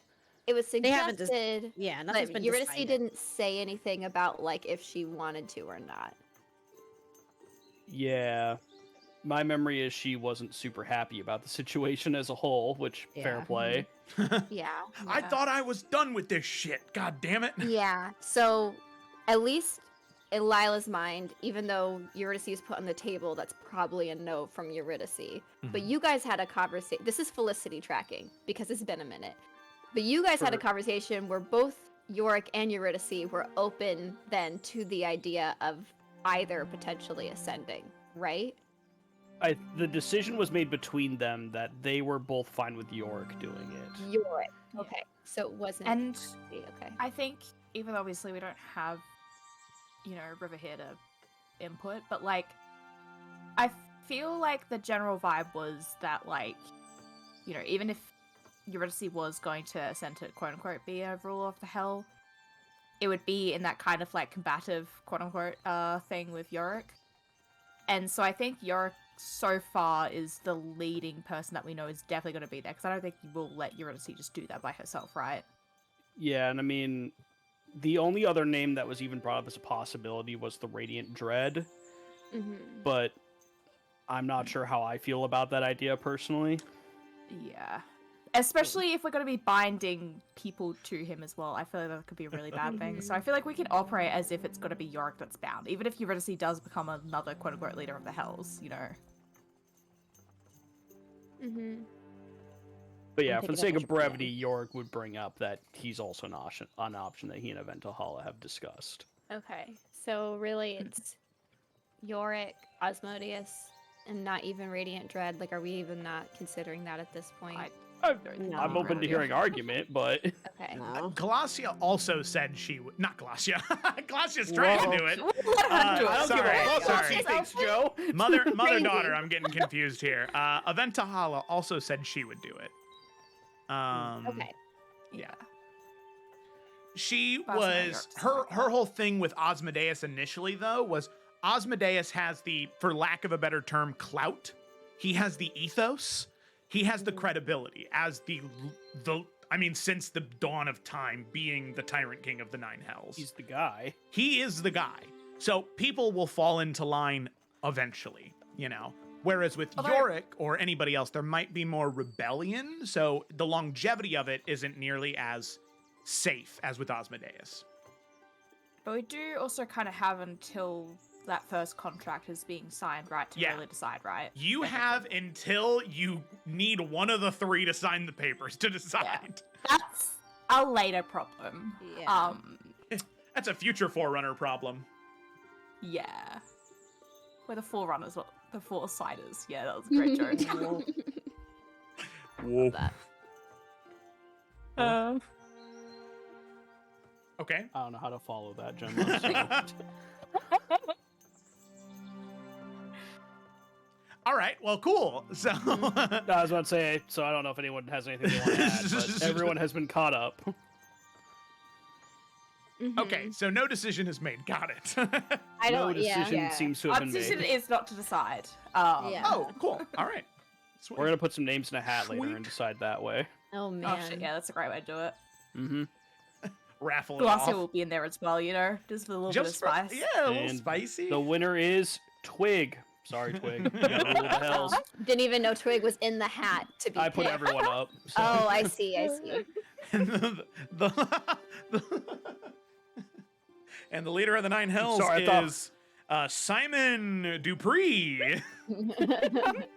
It's Danny. It's Danny. Simon Danny Dupree. would kill it though. He would. Yeah. Wait, Danny why was- don't we make it Danny? Danny would slap the shit out of Mephistopheles or something. Like, hey, don't talk to me like Oh that. my god. We can't have Danny rule the hells because then there won't be a campaign 2 because it would be unwinnable. Danny would be. Oh my god. Unstoppable. That's one of those Marvel what if scenarios of Illica. Can you imagine there's a Somehow. campaign 2 charging the throne of hell and the throne turns and it's just a raccoon? Like a big demonic raccoon. What? He's wearing corrupted armor of leaves and green. Oh, too funny. All right, Could be well, living cool. his best life. You decide to decide on it later. Everyone take some time to think. Exactly. So, with that, you journey on. Yes. I think, unless there's something about to happen, I think as we journey, Lila would ride up next to Yorick to talk to him, unless someone else had something to do. No. Doesn't sound like it. Okay. Nope. Lila rides up next to Yorick. Well, that was a lot. Or it's been a lot, but I didn't realize you were considering yourself for nomination. A lot changed when I was in the hells, Lila. Changed in what way? Seeing it, I guess. It's one thing to, hear about them all and even find the few that we have, but to see the layers and even just the city that I was in, just seeing the sheer number of them.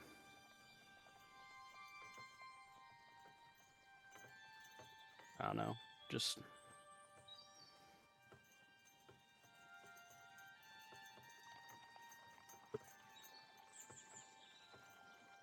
I just want to make sure everyone's okay. But what about you?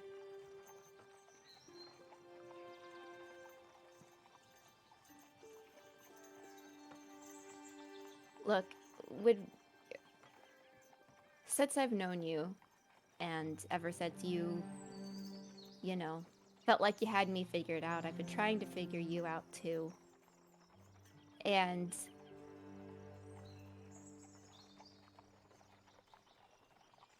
I could go into every detail, but the one thing that I've not been able to figure out is why you're so self-sacrificing, which is a wonderful trait. But it makes me wonder why you don't fight for yourself like you fight for others. And like I said, it's not a bad trait necessarily, but I don't know if I have it figured out. Because, yes, Aventa Hala has been a great friend for you, and I understand wanting to help and save somebody. I really do.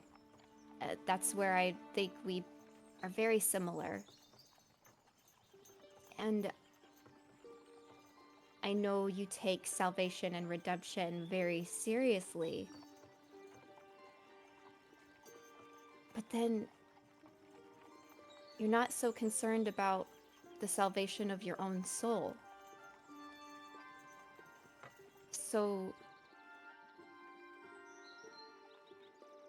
maybe I'm seeing it incorrectly, but it really does seem to me like your priorities are for the people you love more than yourself, which I understand, but it's to a very strong degree.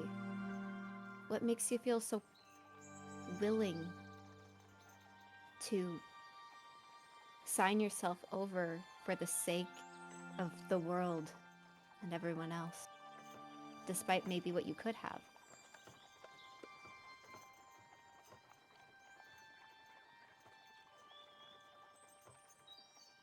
I was an angry little boy when I was younger. I felt like the world was not fair. I was living in a mountain home, exiles of our own nation, worried about zealots finding us, trying to kill us. Fighting them, fighting Markle. It just felt like nothing was simple, nothing was going our way. Combine that with being a tiefling.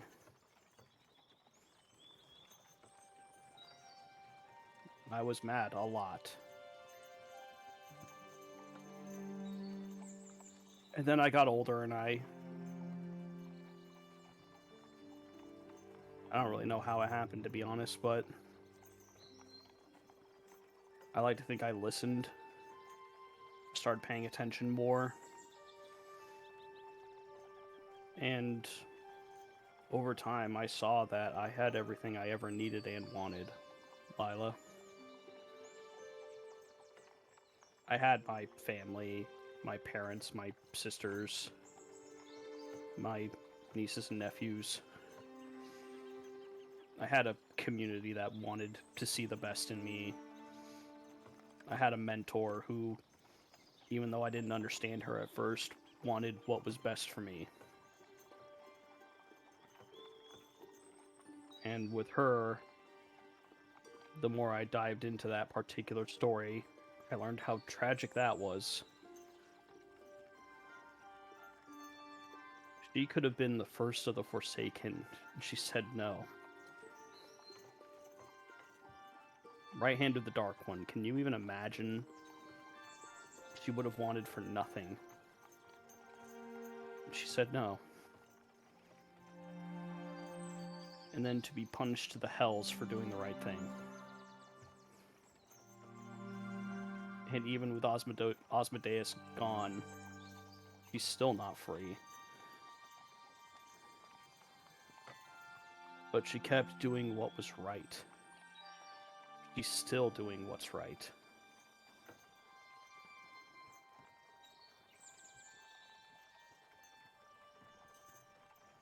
Nalfian asked me what it meant to be High Hunter. And I told him it was doing the right thing, no matter how hard it was. It's the same mindset that stopped me from killing Finch, which was very hard for me. It's the same mindset that has gotten me this far. I don't know if I'm right or wrong, Lila. I don't know if we ever know if we're right or wrong. The world's changing. We don't even know if we're going to beat the Dark One, but if we do, I want my family, I want my friends, my nieces and nephews. I want them to go the next 1,000 years without having to worry about something like the Hells happening to them.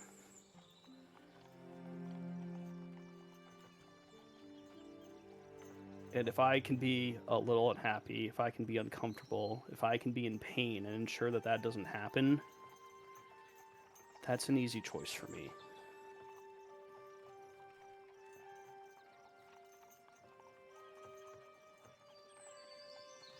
But don't you want to be a part of their lives? Not just the fact that they live?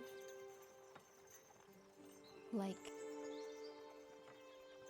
I understand the sacrifice if it's, you know, there's no other option or anything.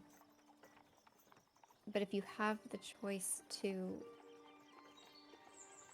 see them grow and look up to you and have a relationship and see the fruits of your labor instead of cutting yourself off from it, I really admire you. I really do. But your so willingness to give up everything for love, it makes me nervous for you too. I know you're smart and I know you've thought of all these things, but I just need to vocalize that I've been watching. And I just, not just me, a lot of people want you to be happy too, as much as you want them to be.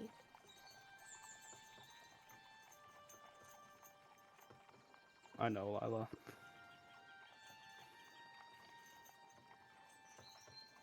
If we can find another answer, I'm all ears, but we can't ask Yuri to do this, not after everything she's been through. And again, Eventa Hall has done it for too long. I couldn't just abandon her like that, not after everything she's done. It just wouldn't be right.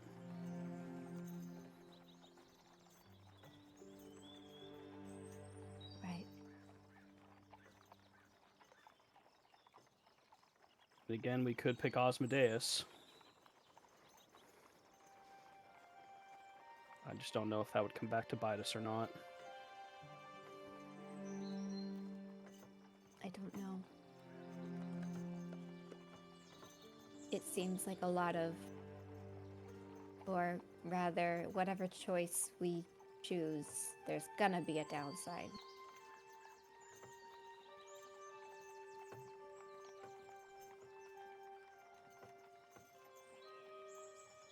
I just needed to tell you.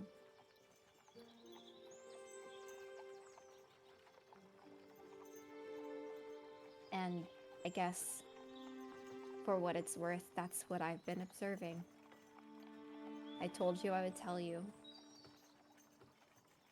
Took me a lot longer, and you're much better at that than I am.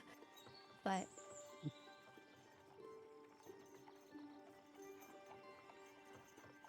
a lot of people are thankful to have you. Just don't forget it.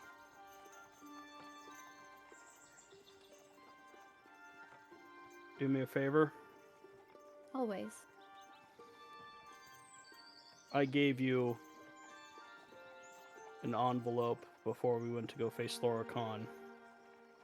Right, I still have it. Why don't you open and read it? Yeah, she'll reach into her bag and she'll open it. I'm going to send you what the message says.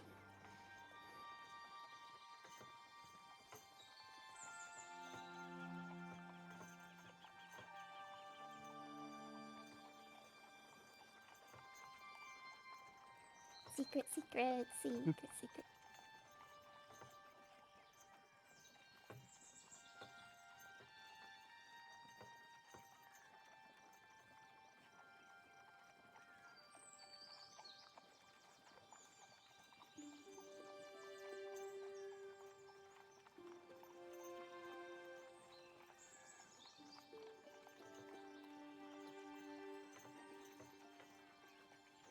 It's not over. I know.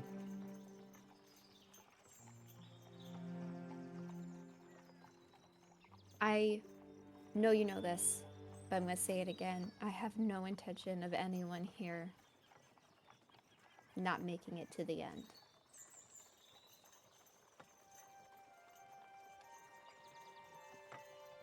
I truly, truly mean that.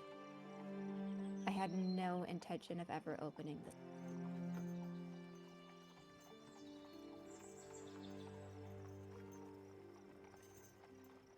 I just hope you know me well enough to know that I don't do anything lightly. Oh. I don't have the dexterity for it. Yes, metaphorically and actually. I know. And even though they're on horses, she'll reach out her hand to take his and give it a squeeze. He'll squeeze it back. You're the smart one.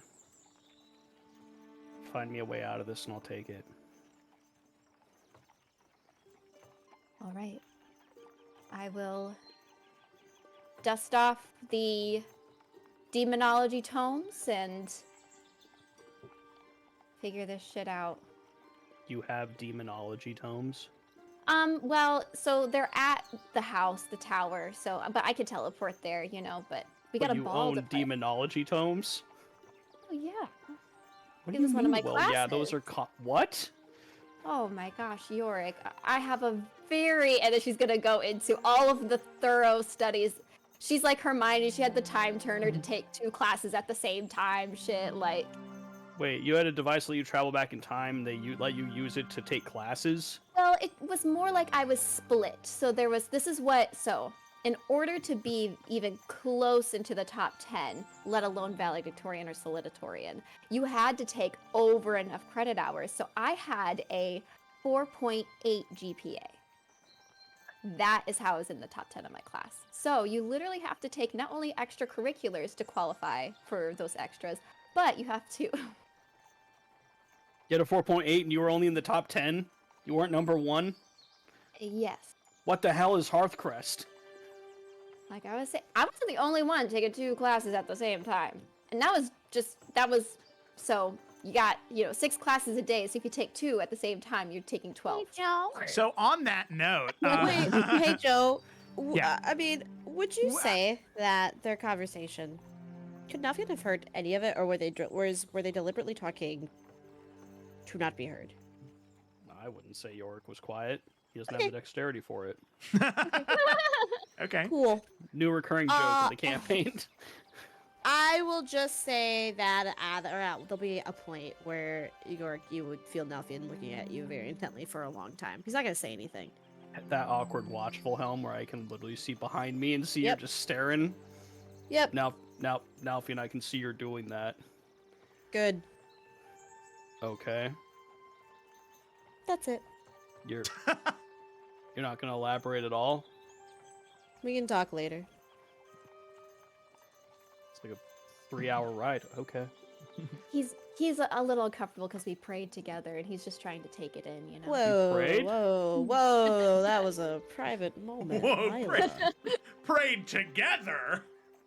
Oh. Danny, shut the fuck good up. for you. What do you Just kidding. what do you mean prayed Migrant together? Christian game. Wait a minute.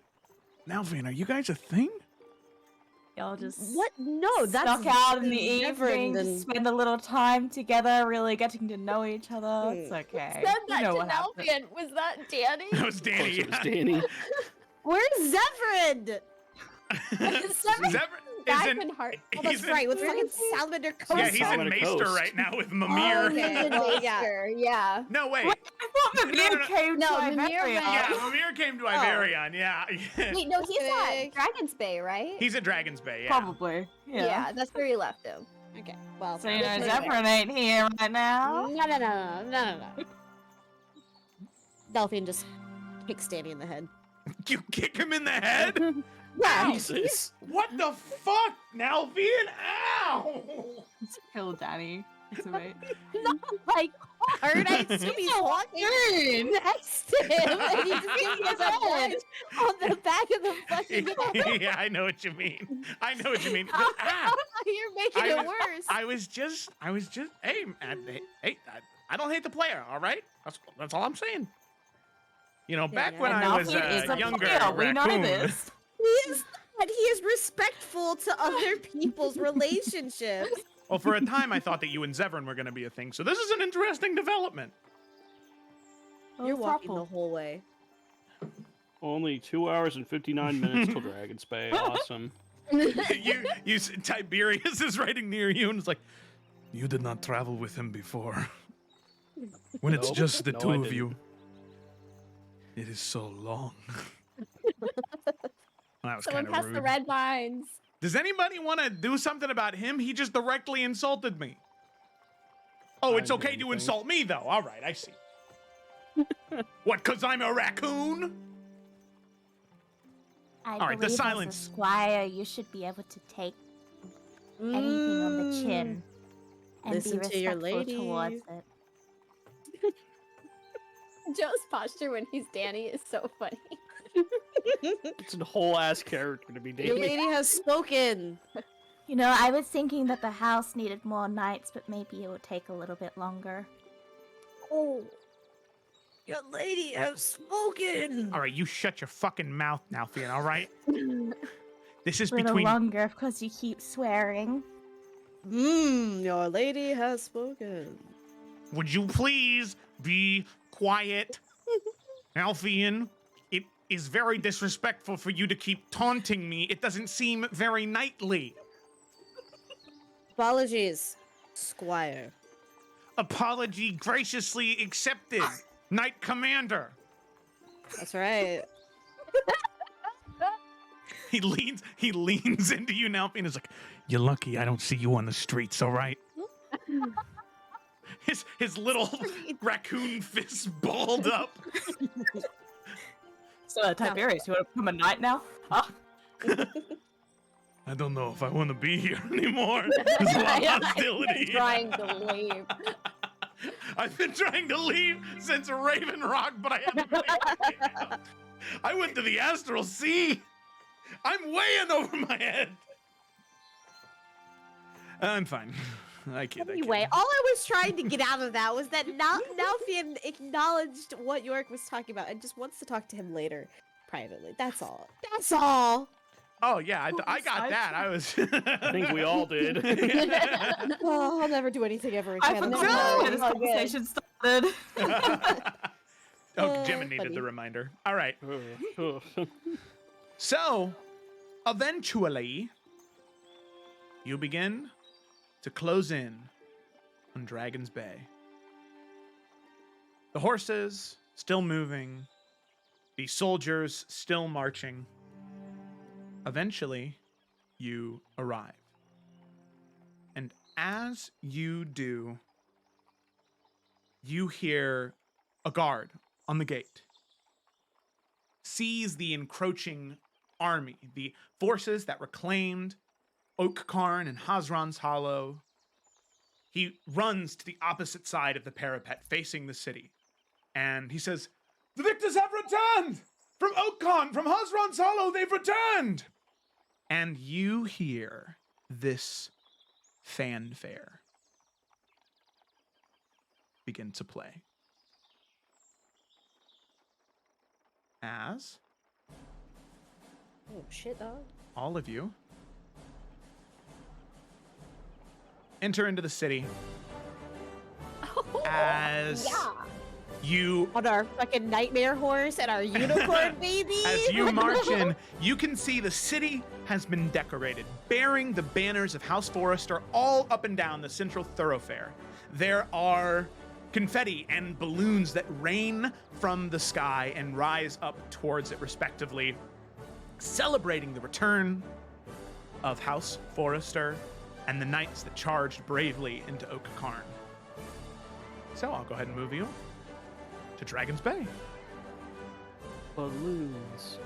Oh, they're so cute. So, as the triumphant rhythm of marching feet and joyous cheers guide you through Dragon's Bay, the sprawling port city unfolds before you in a cascade of vibrant colors and lively sounds. Banners bearing the crest of House Forrester ripple from every spire and building. They teem with nobles and commoners alike, their faces alight with admiration and gratitude. The Forerunners of Fate hailed as heroes of legend. You weave through the throngs of people, each cheer a testament to your valorous deeds. You can sense the pride swelling in the air. As you step into the town square, the heart of the celebration, you can see a collection of individuals standing on an elevated platform as the fanfare recedes slightly. There is a hush that envelops the crowd, and all of the horses come to a stop. As you see not only Lord Heather Scott and the other members of the Southern Star behind him, but you also see the royal family of House Kjaldarson await. Before the grandeur of the keep, amidst the sea of faces, you see King Kjaldarson, a figure of noble, bearing regal pose. Standing next to him is his son, Prince Henry. You can see he mirrors his father's stance proudly, both ready to address the gathering and all of you. You can see the genuine joy that is spread across Henry's face, knowing what all of you have been through, and so thankful that your path crossed with his. As silence descends upon the square, King Kjaldarson steps forward. Heroes of Iverion and beyond, I remember well the day our paths first crossed. Unassuming yet undaunted, in the office of Raven Rock's captain of the guard. His eyes meet the three original members of the Forerunners, Twig. Eurydice isn't here, so Twig and Nalfian, and then going on to Yorick and Lila. He meets each one of your gazes and shares a moment.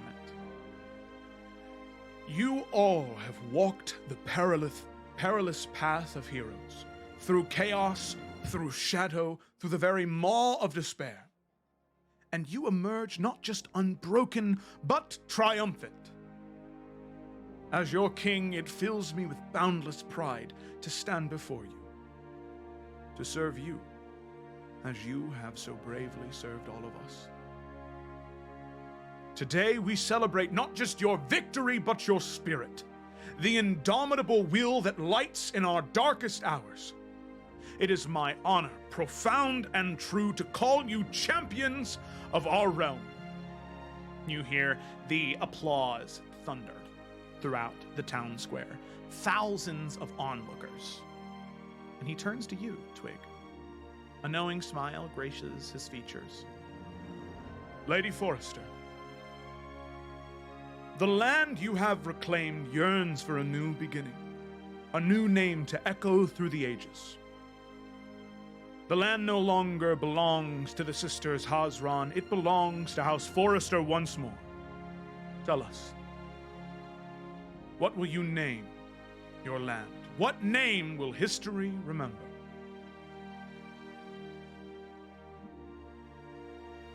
I like to think Twig will kind of like look to Yorick, because the last time she did a speech, she got some thaumaturgy. And so I think, yeah, cool, thank you, buddy. And she continue.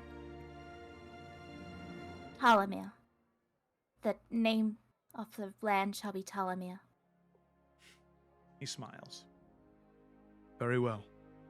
It is hereby my great honor, as King of Iverion, to bestow and return all of the deeds of land and property back to Lady Forrester, to House Forrester.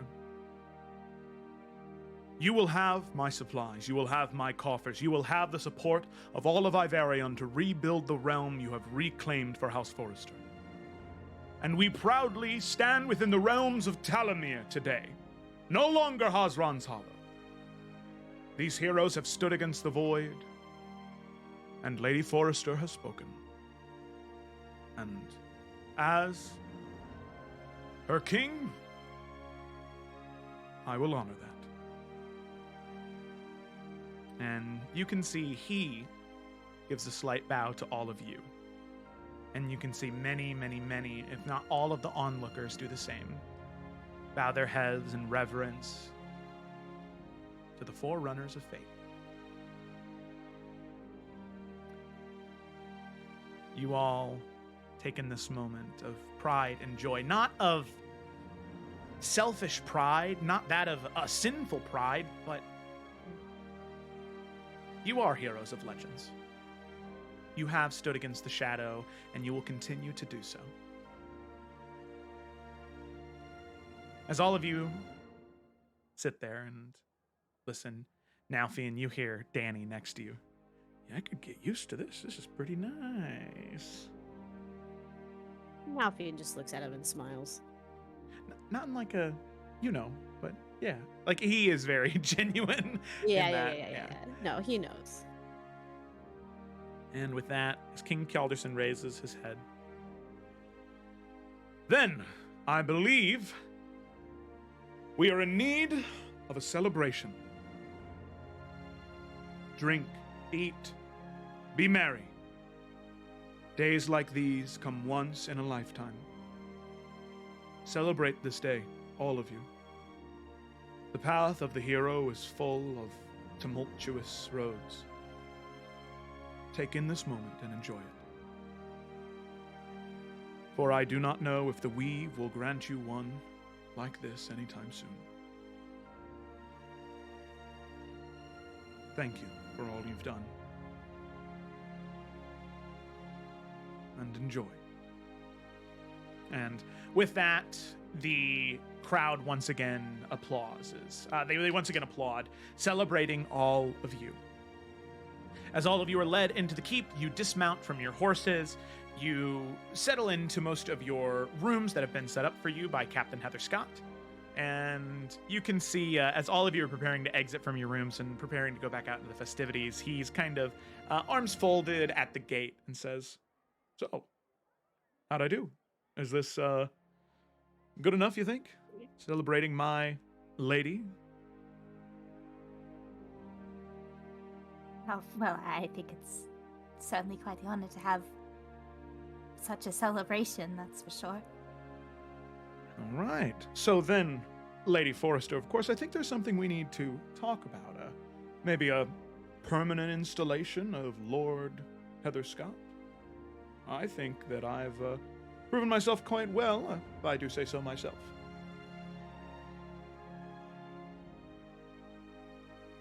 I think there's few people I trust more. I think that, well, you've helped us with a lot. And I think you deserve to have recognition in that. Provided you continue the good work. Continue to help rebuild all of this. I mean, I know Dragon's Bay wasn't exactly in the greatest spot before we came, so I would like you to continue that. To stay as the lord of the town. Very well. And I promise you I will hold up the values, oaths, and duties of House Forrester to their fullest extent. Plus, I feel like if I don't, I'm going to have one angry knight commander coming my way, as he gives a sly look to you, Nalfian. You are absolutely correct. And he'll go to shake his hand. Yeah. He'll return the shake. He'll give a bow to Lady Forrester and a shake to you, Yorick, and a bow to Lila, considering she is also nobility of Iverion, to a degree. Half removed. You're just rich. Don't That's think about all. it too Yeah. hard. Yeah. Just rich. Good nobility, you know? Working on the ring for nobility. Does Twig's ring work on Lila or not? That's the question. I'm pretty much part of House Forrester. Like, Twig, adopt me. Okay. So, with that, as all of you exit back out into the city. That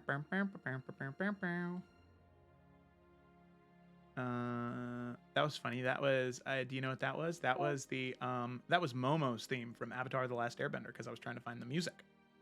Nice. Okay. So, with that, you all exit back into the celebration, the festivities. There is food, there is drink, there are games. It is a true celebration of House Forrester, your victory, and the celebration of the Forerunners of Fate.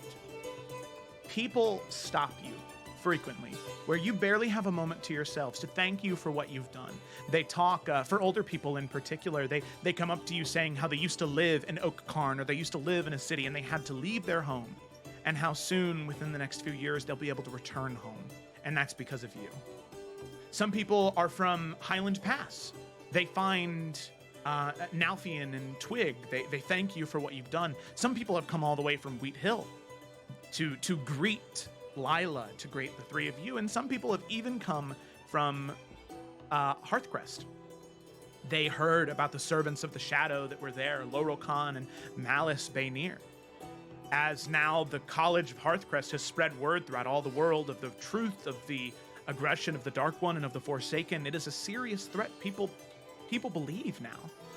They come and they thank you, all of you, for everything you've done. There are a few special interactions, though, as Twig and Nalfian, this would be most relevant for you, but two of the nobles that have shown up on this day are two of the Bartolds, Aunt B and Brandon Bartold. Oh, boy. You can see Biggest fucking hugs. Let's go. yeah, immediately embracing, celebrating you, and congratulating you. There is revelry in that moment as they cling around you for the rest of the event and for the rest of the celebration. So, another thing, actually, Yorick. There's an individual that comes up to you, an individual that you don't recognize, actually.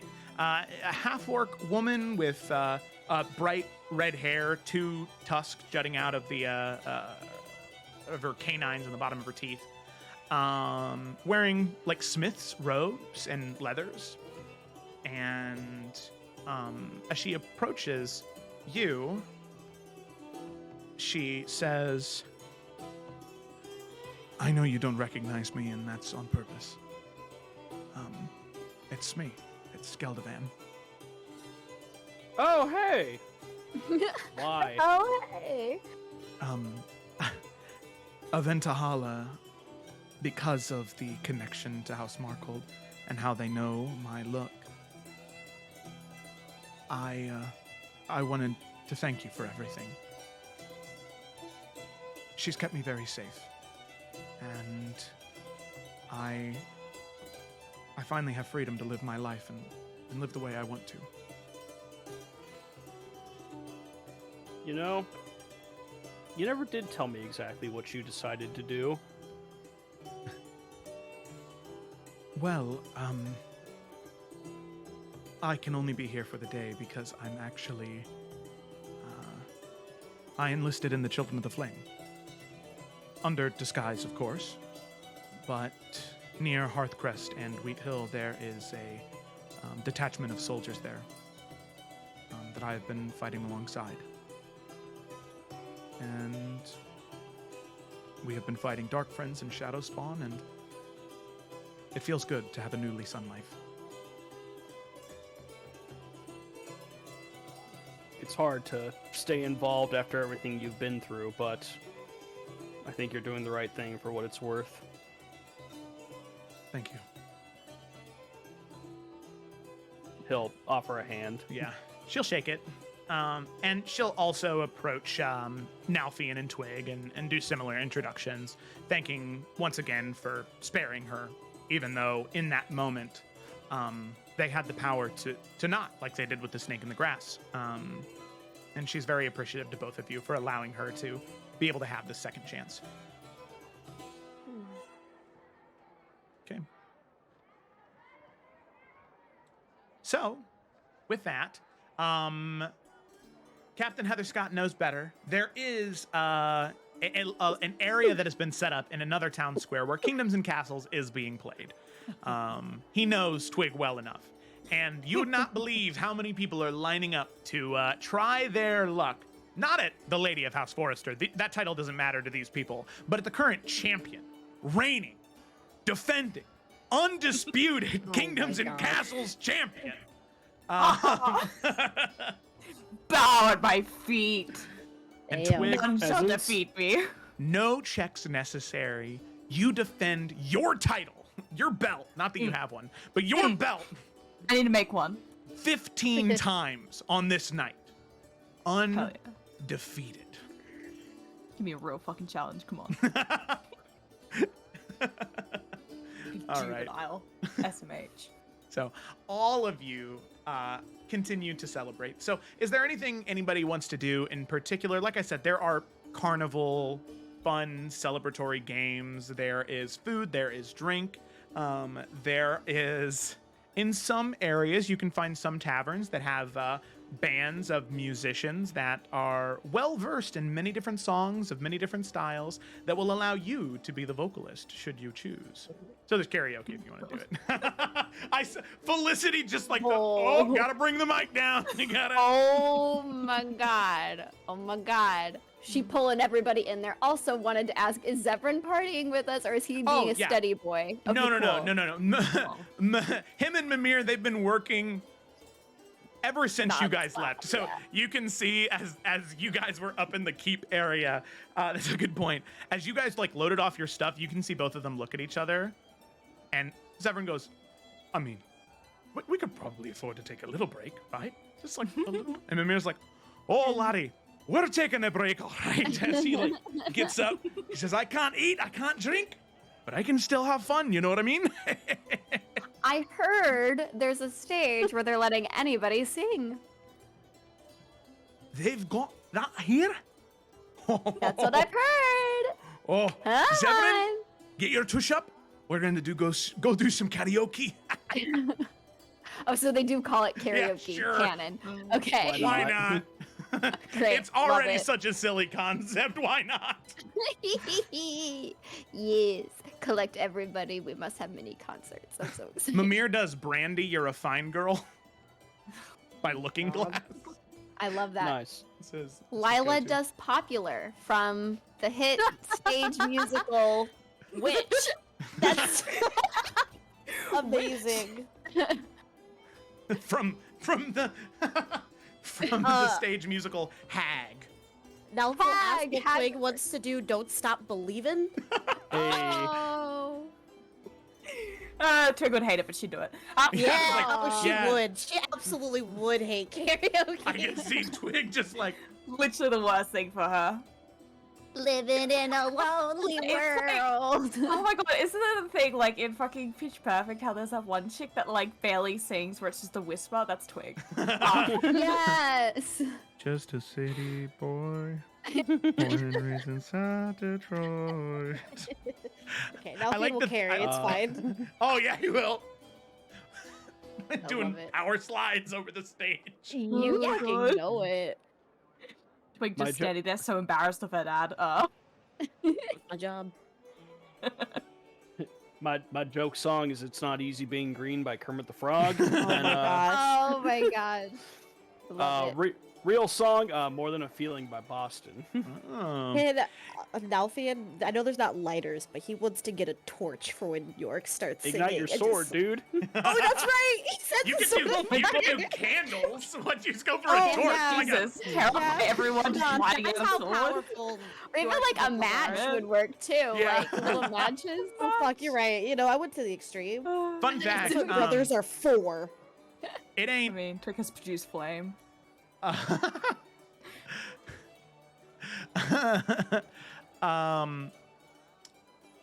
Fun fact, It Ain't Easy Being Green is an in-canon song. It's just written by a bullywug bard. There we go. Yeah. Cute. Yeah. Love it. And then Severin and Lila gonna do "Don't Go Breaking My Heart." Aw. Aw. Yeah. Funny. Nice. Don't Don't go breaking my heart. We can't sing anymore though, it'll get copy striked. So Yeah. Right. any other karaoke songs anybody's doing? I'll Stand By You by the Pretenders. Oh, nice. Yeah. Nice. All right. And I'll end with Pretty Fly for a White Guy. by the But he's Offspring. green. Pretty fly for a green guy. Dur, dur, dur, dur. Love it. Alrighty. I love it. I love it. So, with that, eventually the day of festivities continues and progresses. Fun is had by all. Your bellies are full of drink, whichever your preferred drink is, and full of food. Delicious meat roasted by the fire, or roasted vegetables for the vegetarian option. He knew. He was ready. He was like, I know Oh, Twig yeah. is a vegetarian. We gotta have roasted peppers or something. We gotta... York makes the ratatouille from the film for Twig. Ooh. Aw. You. Tells one of the chefs, move over. Yeah, get out of here. Oh. Okay. Trick will like conjure animals, just a pack of rats. Let them cook. Oh, cute. Let him cook. Okay. Uh. Alrighty. So, with that, that is not the end of the festivities, because all of you have heard whispers, and it has all been but confirmed that in celebration of your victory, that a very renowned bard, having just finished up several performances within the Tarkarian city of Vitronet, is actually currently in Dragon's Bay and has been hard at work at a new piece dedicated to the Forerunners of Fate. Oh my god. Eventually, it transpires as night arrives, and looking for my thing here for him.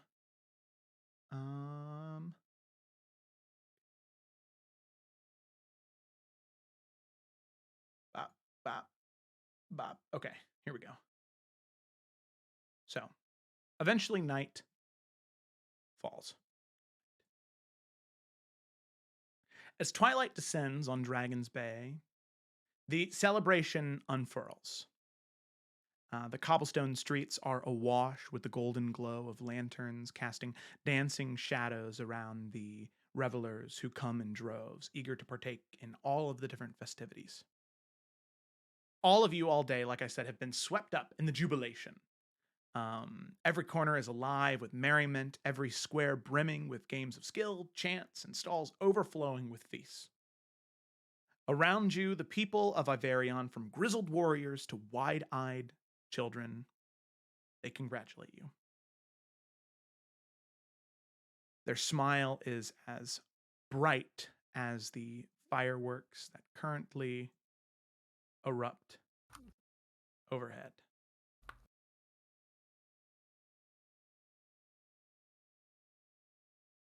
So, you take courage, you share your flagons of ale, and as the night deepens, the air thrums with the expectation of William Bosserman's performance.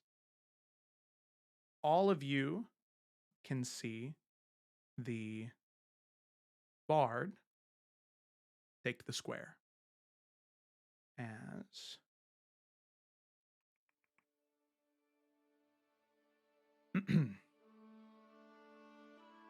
there's a hush that falls over the square as he takes the stage, his presence commanding attention. You can tell that, unlike when you've previously interacted with him, there's a very somber air that lingers as he takes the stage. As he steps forward, his voice booms, able to be heard around every corner for blocks. I have been following the Forerunners' story for quite some time. Ever since I first encountered them in the theater in Raven Rock, I was enamored by their personality, by their skill and wit. By one Drow's incredible ability and intuition for performance. But not just for that. I knew from that moment when I first shared a meal with them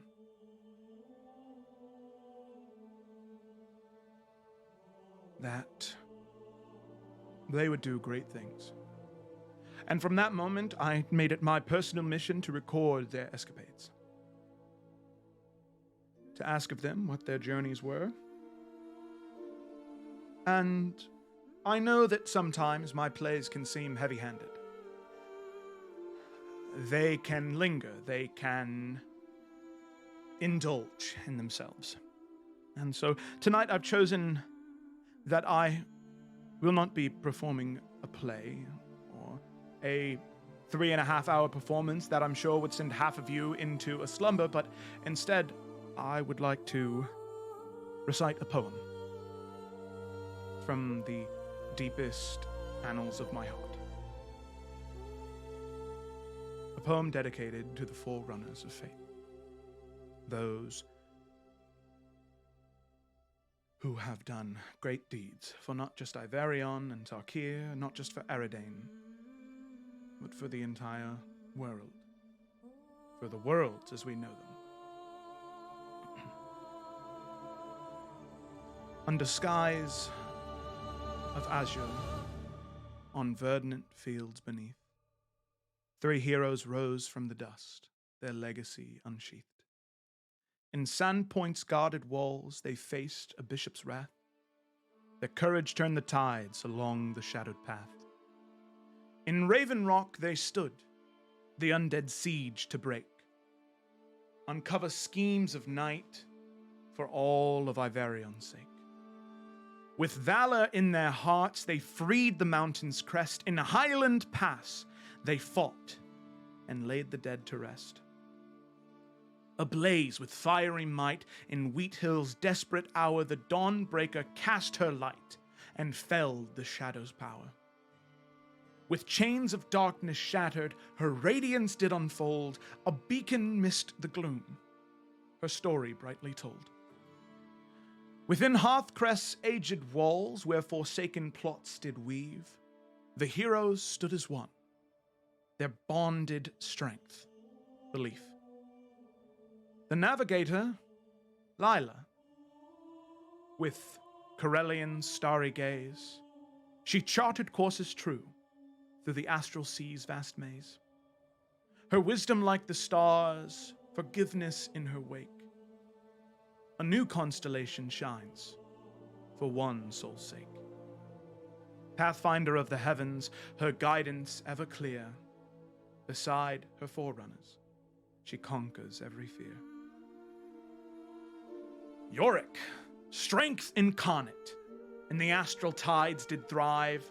Guarded by the wild hunt, his purpose came alive. With a glaive of void's embrace, a paladin of renown, ready with celestial might to smite the shadow down. For Nalfian's echo danced, a knight in Green Lady's grace. His blade for Forrester, a guardian's firm embrace. With valor he commands, and with his kin he stands, a beacon through the night, by the Green Lady's hand, From shadowed depths arose a fate he did embrace. A son of dusk now stands in light's undying grace. To Twig, he is more than kin, a father's strength displayed. An inspiration to us all, his dark legacy remade.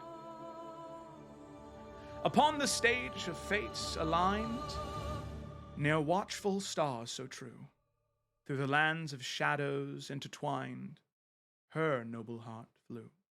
Lady Twig of Forester, with courage vast and wide, faced down the darkest blight, her spirit as her guide. With destiny her compass, through trials fierce and stark, she rose beyond the mire, a light against the dark. The land once lost to sorrow, by her hand reborn, a forsaken foe vanquished in the breaking of the morn. Not solidarity in her quest, with trusted kin beside, her purpose found its testament, her will turning the tide. For in her stood the power, a force none could ever sever. Through fate and earnest purpose, she triumphed now and ever. Legends forged in battle for land and sea and star, their unity. Our bastion, it holds the night afar. They share the blazing brazier, Nabir Tarmon's light. The shield against the shadow, our guardians through the night. Their journey from the swamp, where smallest seeds do bloom, to heroes etched in lore, a legend, a tale that all shall consume. The darkness quails at the mention of this noble band, for in their steadfast union, they will make that final stand. From Sandpoint's humble bays to Hearthcrest's ancient lore, they've grouped from whispered faint to a thunderous lion's roar. Heroes of legend, deep-rooted, fierce, and true, stand fast against the dark until the final morning's dew. Thank you. And he gives a small bow as there is a clap from the audience. He looks to all of you and, very genuine, says, "Thank you. Thank you so much for everything you've done. Not just for me, not just for Iverion, but for all people. I guarantee you this. As a storyteller now, regardless of what happens in these next years, your stories will echo throughout the ancient halls of history. That much I know for sure." And give a bow, and he will exit the stage. And with that, as all of you look to each other, you smile. You're right. He's right. You have no idea what the future will hold. No idea where all of you will be in a year or 2 or 5. But what you do know is that while all of you stand together, there is nothing that you cannot accomplish. There is no shadow too dark. There is no monster too ferocious. The Forerunners of Fate stand together now, and until the shadow claims this world, they will never stop defending it. As you prepare for the next leg of your journey, you have no idea what it'll entail. But on that note, as the people of Dragon's Bay, of Iverion, of Tarkir, they continue to thank you, to praise you, all through the wee hours into the morning. On that note, heroes of Iverion, that is where we're going to go ahead and end tonight's session. And I would also like to say, welcome to level 13. Wow! Oh my god! Magical words. Wow. There you go. Level Wow, 13. wow. And next week, we'll start I a was like, brand what? new book of the Isles of Iverion. Crazy. Yeah. That's crazy. So, thank you all so much for watching. I hope that you enjoyed. I know I did. I love playing with all of you.